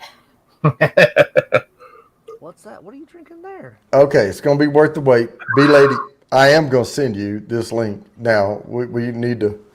I'm still waiting on your first email to me, but when I get it, I will give you the link. You can come It's up. Arkansas Pharaoh. It's an Egyptian beer from a local brewery. Nice little 5.6% beer, just to get me in the right frame of mind. I'm kind of there because I had. I was talking about the whiskey. B lady, I was talking about when I marked bourbons A, B, and C to send. A is a low few noted bourbon, B is intermediate, and C is complex. A and B were good. A and B were both very good, but C, oh my God, that's a whole nother level. Mr. Great Shot says, "Put me in, please." Mr. Great Shot. All right, and with that, Jody, I'm gonna have to go. I'm gonna have to go Yeah. get. Uh, but thank you for having us up, and thank you again for doing this. Yeah. Yeah, no We problem. appreciate it. Oh, And We made it official. We have a pre-party now, that's oh right. and man, I think Chad might do the after party. So we're like, we're in the big watch out, leagues, man. watch We're in the out. big leagues. Y'all Lamb and legit. Dram 21090. We're coming for Hey, you. right now we've got 61 subs to Clouds and Stouts, so we just need 939 more, and then it'll really take off. So if y'all enjoy what we do, sub and share it out. Yeah. If And you don't, that's cool tonight's gonna too. be a good one, people. So make sure y'all are there. All right, we will not. I will not step on your toes. We will end this here in a little bit. We're gonna start. When we start, you in when you end. It don't matter. We're there. We All right. have said this before, and you'll hear it from all of us. There's a billion people on YouTube. You do whatever the heck you want to do, man. Whenever you No, want to. well, but I'm doing this so that we can do a raid on your channel. Well, that's cool. But I don't want you to ever feel like you're stepping on my toes at all. If you're having ever. a good conversation, you keep it going until it's over, and then come over. We'll be all right. All right, I'll send I'll send most people over. I'll send most people over. Yeah, there you go. All right. All right, guys. We'll see y'all in a little bit. All Love right. y'all. Okay. All right. Whiskey Nose, are you still in the house, man? Do you want to come up? We got some air time here. If not, I'm going to start telling stories. And my stories are long and involved. But yeah, we're waiting on 8:30. And if you're not here, if you just joined or you didn't hear, if you type "put me in" now, if you already did it, I'm gonna check. You can only do it once. But if you haven't put me in the chat, do so, and I'll put you on this board, and you are in the quarterly drawing for the nosing kit and the 3 sample bourbons. And if I don't know who you are, there is a prize form I have to send you. You have to fill it out, sign it, attest, and all that stuff. But it's worth it. All right, so let's get back to the 3 bourbons I poured for tonight. I had to cleanse my palate just a little bit. I was getting fatigued. I have, if you're late to the party, Luca Mariano, a single barrel Kentucky straight bourbon whiskey, procured barrels, bottled by Luca Mariano in Michigan, somewhere, Plymouth, Michigan. And then I have Blade & Bow, one of my favorite cheaper bourbons. And then I have John J. Bowman Pioneer Spirit Virginia Straight Bourbon Whiskey. I didn't give Luca Mariano a very good review when I first did it because it was a lot of money for the bottle. And I do deduct points when I'm reviewing a bourbon if it's overpriced. And I thought this was a little overpriced when I bought it. But it's not a bad bourbon. Has a darker set of notes to it. The finish falls flat. It does not have a long finish. But some good wood notes to it, but there's a little wood funk in there as well. Excuse me. But it does have some darker molassesy type flavors. Almost like if someone tried to make caramel, that little funk, I think, if you try to make caramel where you just roast sugar, in a pan, it went just a little bit too long. Like, it was almost good caramel, and then it got a little burnt flavor. Now, the second one I have is Blade & Bow. Let me go ahead and give you the notes off of that one.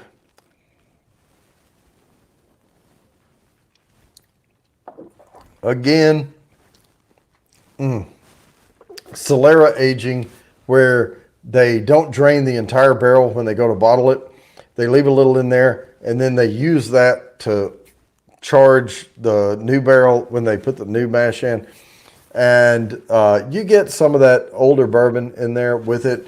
I don't think there's any original mash left. I don't buy into all that hype.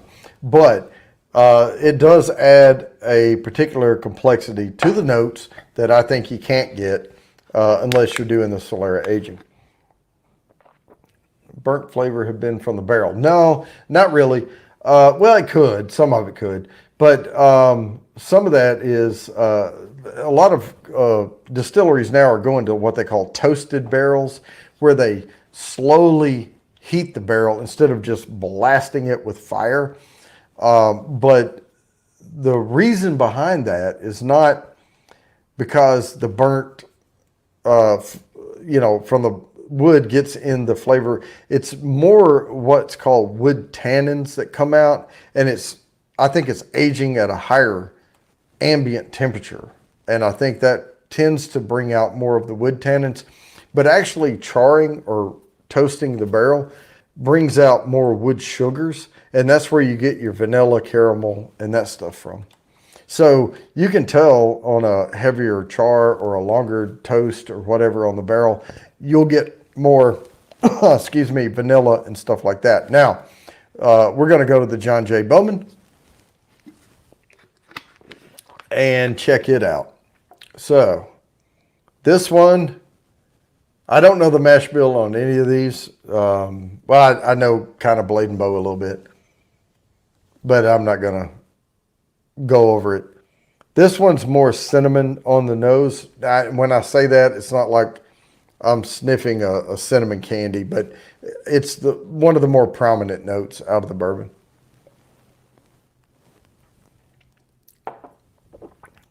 Yep, and I do get that cinnamon, and actually I think John J. Bowman Pioneer Spirit has probably the longest finish of all three, but I still like Blade and Bow better because I'm getting candy notes more off the John J. Bowman, and I'm getting more wood, tobacco, leather, deeper stuff, even though they're light, out of the Blade and Bow.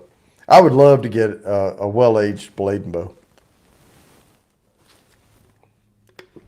but I don't have one. So there you have it. All right, so open this other bottle. By the way, when I do these bottles of water,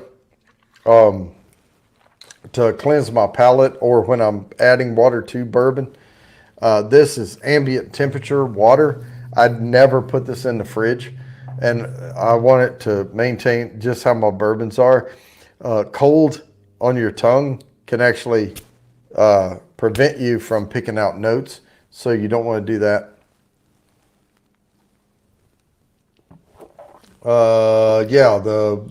Okay. Cinnamon, vanilla, candy, all that. No, it's not additives at all. It's more the particular grain, where it's from can change complexity, but rye is going to bring out more spicy notes, like even the allspice and Christmassy flavors. Usually that comes from your rye count, and rye tends to be a low portion of the grain if they're just trying to do it very subtly. But places like Four Roses, they have their single barrel has like 36% rye in it. But again, in order to be called a bourbon, it has to be 51 or more % corn in the mash. Now, if you get a rye whiskey, it could be 100% rye in it. But it could still just be 50-something% rye, and then have other grains mixed in as well. But what I typically see on a lot of bourbons is like maybe 60 to 65% corn, a pretty good wheat count to it, to take up closer, get it up around, 85, 90%, and then some malted barley and some rye. And some of them, if they even put rye in it at all, it's like 2% or something. But then there's what we call high rye bourbons. And all that means is rye is the secondary grain, because corn has to be the primary grain for it to be called a bourbon. And there are some good ones out there, high rye bourbons. No, not fermenting rye. The sugar, so yeast eats sugar and creates alcohol. So, like when I toured Rabbit Hole Distillery, they malt all of their grains, every one of them. And malting just means they have germinated seeds, and they put them in the perfect condition to just before they sprout, and then they stop it, and then that's what they use to ferment, and it brings out more sugars in it, and that's what yeast eats to make the alcohol content. And I mean, in that process, they kind of make beer, and then depending on the grain and all that, and then they go through this other process where they it's like the distillation, where they steam it up and it comes out and it drips out as clear liquid through the, like coil. Think of a coil on a steel, and it's drip, drip, drip, and it fills the jug, and that's moonshine. And then when they get the clear, that's when they put it in the barrel, depending on the grains and all that they used, and then it gets its color from the barrel. And bourbon cannot have color added to it. Scotch can. I'm not dogging Scotch, but Scotch, there's no law. But in the United States, if you're going to sell it as bourbon, you cannot add color to it. So because of that, we can tell a lot by looking at the different shades of amber that we get, because it cannot have color added. So we're getting there. And if you keep watching, I'll keep bringing you these little fun facts and all of that. Sweeter, sugary taste depends. And a lot of that comes from the wood sugars, especially the vanillas and caramels. If they do no matter whether they slow toast it or blast char it or whatever, charred wood brings out more. Oh, I got to put this in the chat right quick. Stop. Put me in. Now, anyone who typed "put me in" between those, I'll go back and get it. But it was 8:32. I had to put stop. But those are the rules. I make them up, but I also stick to them. But yeah, there's just a ton of complexity that goes into making whiskey.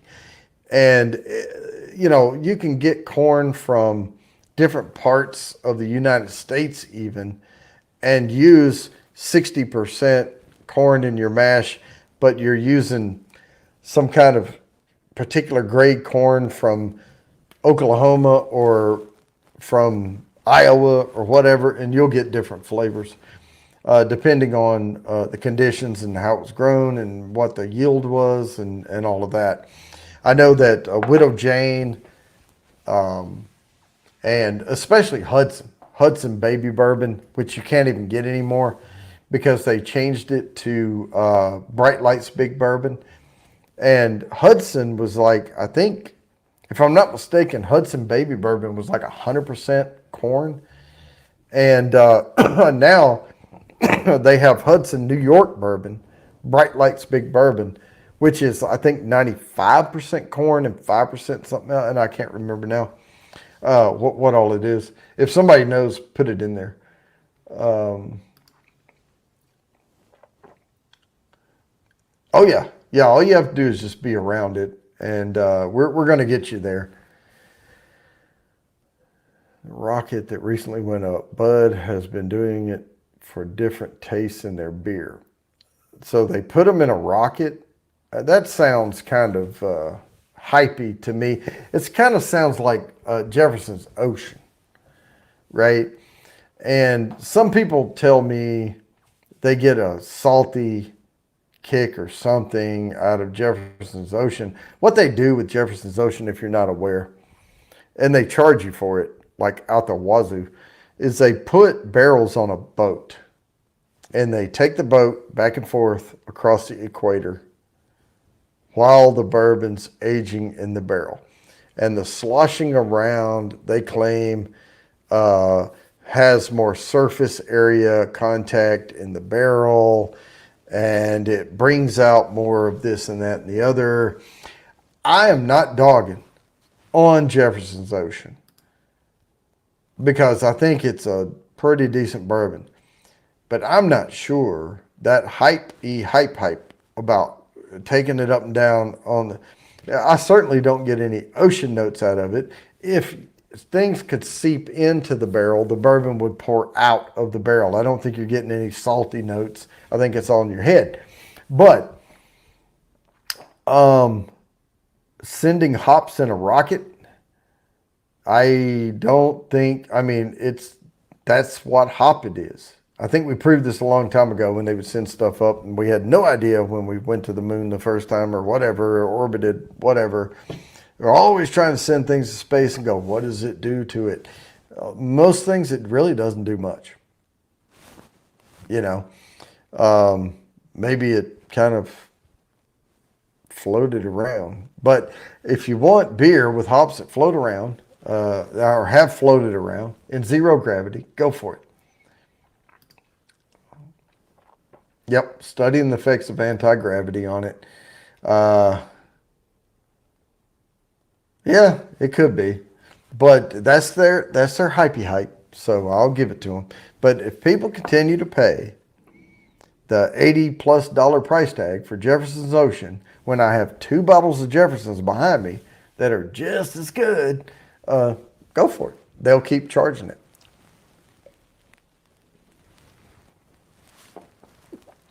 You know, so it is what it is. But yeah, all bourbons try to look for a hype. And that's why on my videos, if you watch any of my normal videos, I'll say, only bring what's on the bottle. There's this, there's that. And then there's some bloody blah, blah, blah, which means nothing about the juice in the bottle. And then I'll go in, you know, to the review. But all of that stuff is it's just marketing. It's all it is. And at the end of the day, you can have really good marketing, but if you have crappy juice, I don't care. I mean, I enjoyed your marketing. Great. But I'm still not going to buy the next bottle because at that price, I didn't care for the juice. And if you spent less on marketing, you'll probably bring me the juice at a fair price and I'll buy it.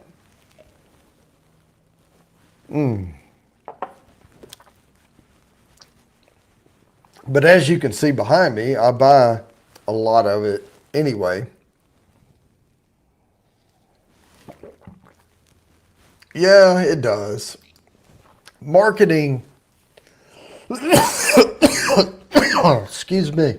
The way I look at marketing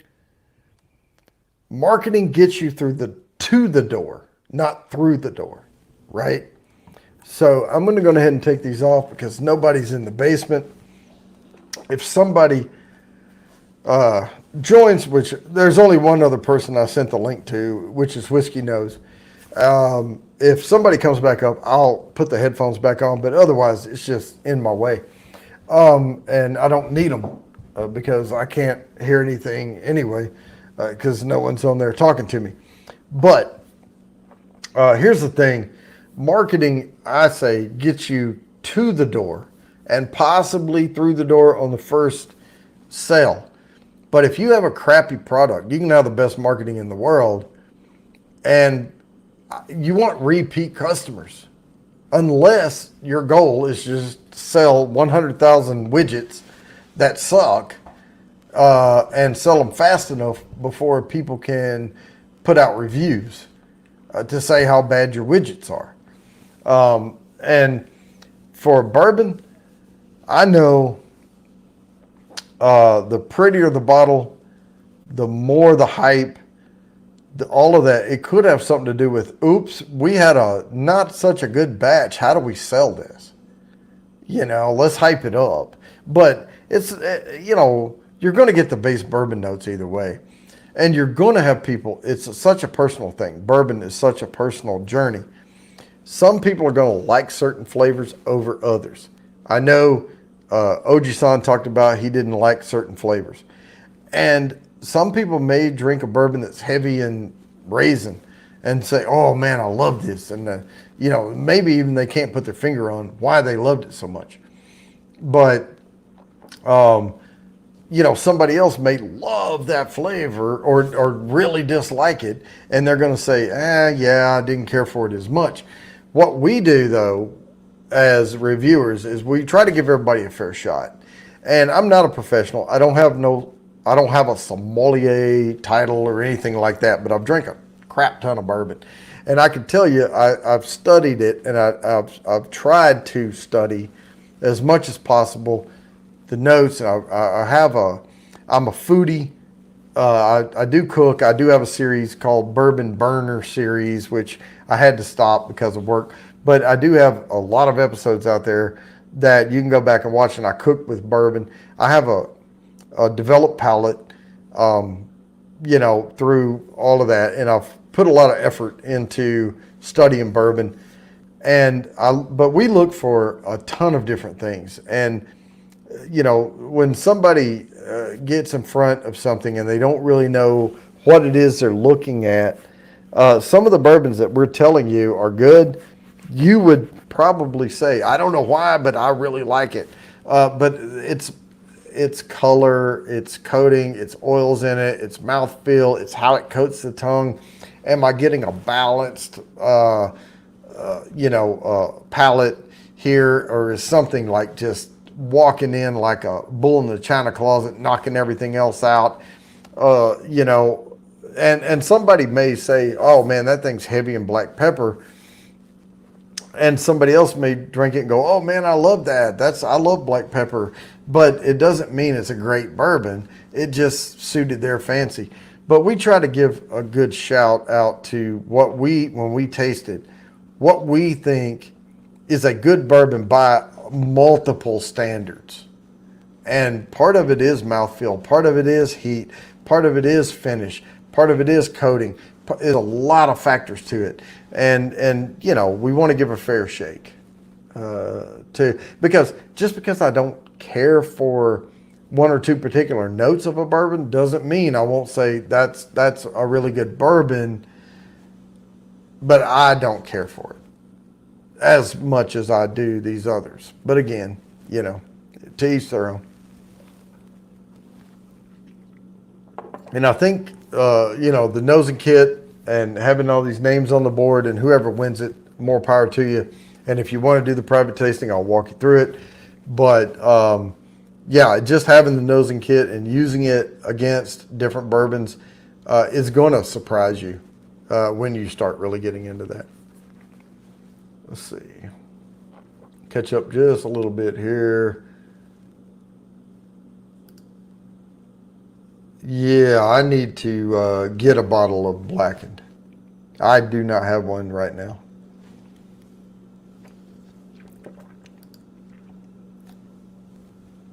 Yeah, but there's a lot of people that's going to buy it because it's pretty, or I heard about it on TV. I mean, the new Coke Zero Sugar, right? I've never been a fan of diet products or zero stuff. I just don't drink it that much, and try to keep this at a appropriate level. But the commercial came out. I have to try it first. The thing that's running, and they have the moon coming down and some dinosaur, and I have to try it first. And somebody with a puppet thing, or what do you call that? Ventriloquist. And I saw those commercials, and I was like, my wife went to Costco and bought like a big flat of the Coke Zero Sugar, and it was the new one. It had the little white circle on it, like even more delicious or something like that. And I was like, you know what? I have to try it. And I did, and I really like it. I like it, and I'm very sensitive to that aspartame or whatever, that aftertaste that you get.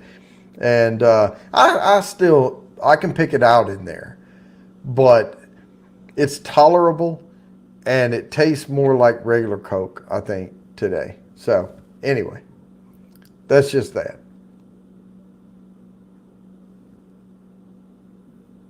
They play Metallica music at the kegs. Yeah, an inanimate thing. Fulton's in the house. Mr. Fulton Mraz, hope you're doing well.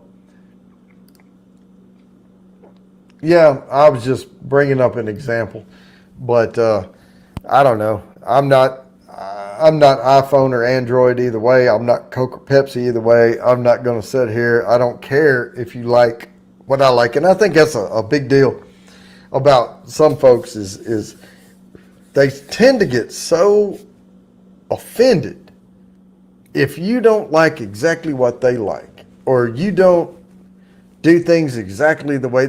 Man, what started that trend?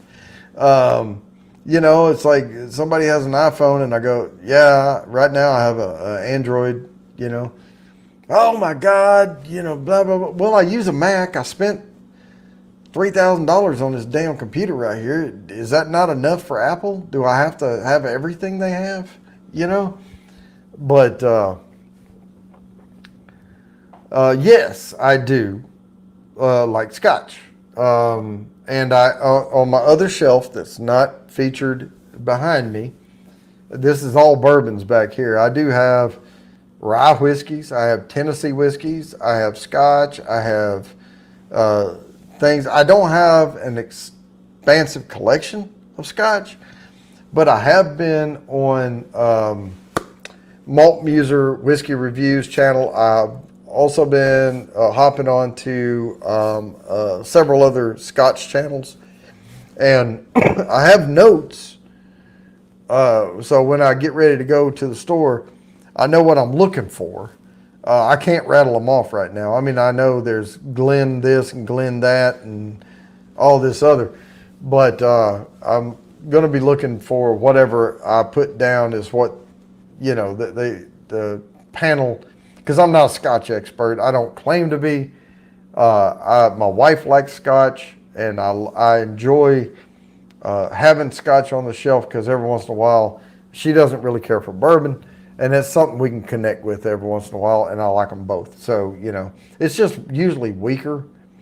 It's like a 40-80 pour. I don't really like the peated, overly peated. I like some. A little smoke to it, but not overly peated.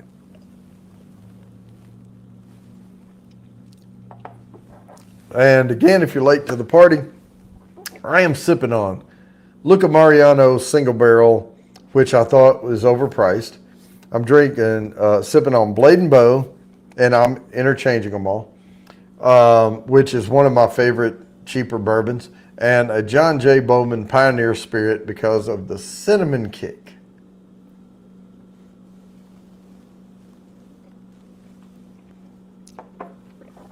All right, let's see here. Hey there, hey there.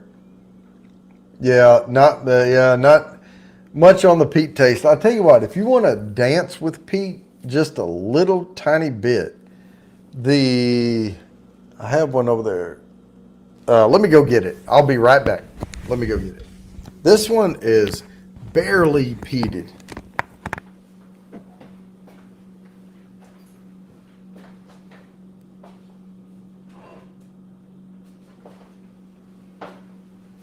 All right, I am back already. It's the Jura 10.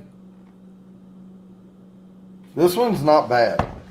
And when I was trying it, and I was in a virtual tasting with some guys, because, hey, when I say on a quarterly draw, I'll do a virtual private tasting with you, I do these things with other folks sometimes, if they're Scotch folks, and I really, really enjoy them, and they walk me through what I'm supposed to be getting out of it and everything, and it's great. But this one is very lightly peated, and you don't even really notice it at first. Now, it's a little weird, but I tried this in the same tasting with the Dalmore, what was it, Dalmore 12 or something like that, and I like the Dalmore better. But what was really weird about it is I tried the Jura, and I was like, yeah, that's not bad. And then I tried the Dalmore and then went back to it, and then all of a sudden, bam, that smoke came out in it. And, you know, yeah, and Ardbeg is one that they've got me on, and I know I keep hearing that they talk about the Wee Beastie and all this stuff, and I'm paying attention, but I'm not out shopping for it right now. But yeah, I am going to be on the lookout. Like I said, I have a list that I'm going to do. Yeah, Glenfiddich. Yeah, not super peaty. I know my wife, I think, gosh, I can't remember now. We've been married a long time, but when we were first together, she was an attorney working, and I was doing what I do with computer security and all that. And we had separate accounts, and then we were able to afford a lot. And I bought her a 30-year something, and it was a Glen something, and I can't remember what the hell it was now, but I dropped some dimes on that thing. And she was drinking it, and I said, can I have a taste of it? She pulls the glass out and goes, "Pweep." That was all I got. But I remember it was good. So yeah, Glen Farkless, yeah. Yeah, I am more of a bourbon guy, definitely. But I think since my wife likes Scotch, I like having that because she's not a bourbon drinker, and the bourbons I buy tend to be higher in alcohol content, and she likes the lower range Scotches, but it's something we can connect with every once in a while, and I don't mind it. I enjoy it. And so, yeah, I mean, sometimes, you drink iced tea, and sometimes you drink something that's the same color of iced tea.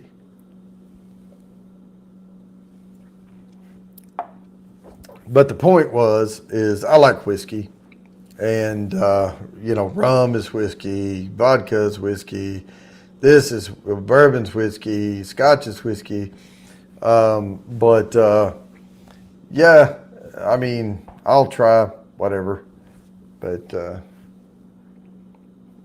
yeah, I'm more in tune with bourbon for sure.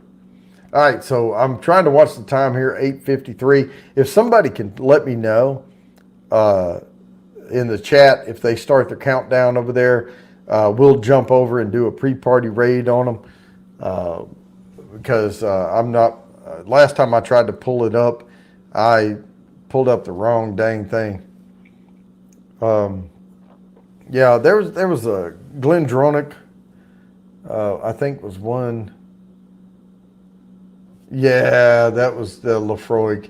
And I don't know, and I'm not a Scotch expert. I know that there's different, the Speyside and Isla and different ones, and some of them are peatier and some of them are less peaty. I'll leave that up to Malt Muser and those other Scotch experts. I don't study that. But I do know that some of I think Isla, if I'm not mistaken, is peaty, but I think that's right. All right. Thank you, B-Lady. Yeah, it's the most peaty. Okay, yeah, I thought that was right. I don't like saying stuff and then having to backtrack on it, but I was pretty confident about that. Because I know this Jura is from an island, and I think rich and rounded balance of subtle smoky notes with a sweet sherry cask finish. So this is finished in sherry cask, or aged in sherry cask, because Scotch doesn't have bourbon has to be aged in new oak barrels, but Scotch it's aged in bourbon barrels, sherry casks, different things. Yeah, Highland and Speyside are less so. Good to know. I think from what I remember, I prefer the Highland scotches. I think that's right.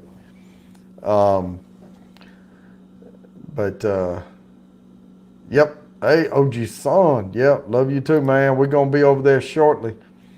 Yeah, used oak. And it doesn't matter what. They can be different things, but it's what they're going for.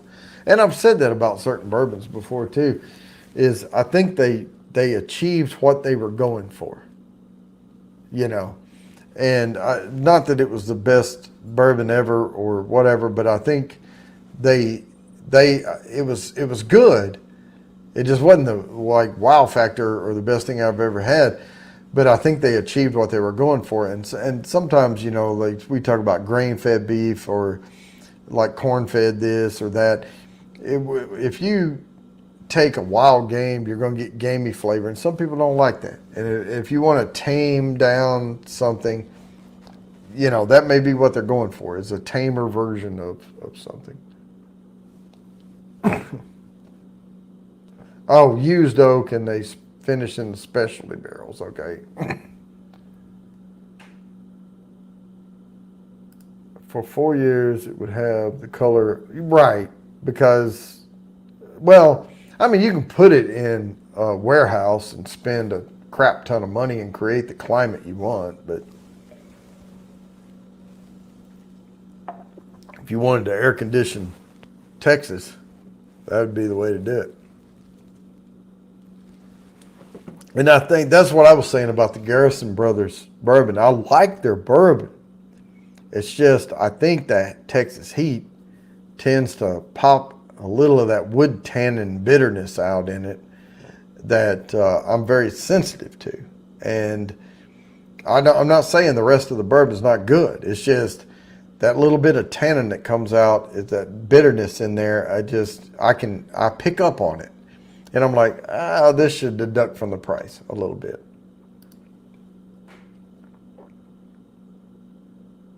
Yep, 1 to 3 years.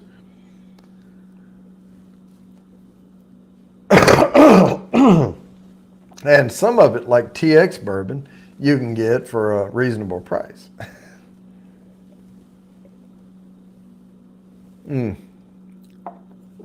The 3 ones I know of, and TX bourbon just hit the scene not too long ago, a few years ago,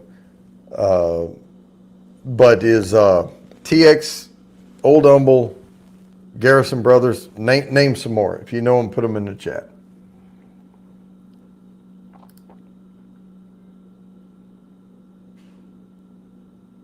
Yep. Moves in and out of the oak. Yep.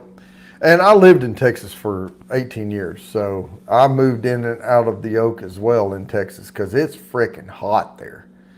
I mean, I lived in an area one time where we'd walk outside, and the temperature may not say it's over 100, but you couldn't walk 3 steps outside till the sweat beads just went boof because of the humidity level. But oh, their music is playing. Okay. All right, guys. Hey, we're about to go raid the other channel. Please mention you came from here, and I'll see y'all all over. I'll be in the chat right along with you over on Clouds and Stouts. Signing off.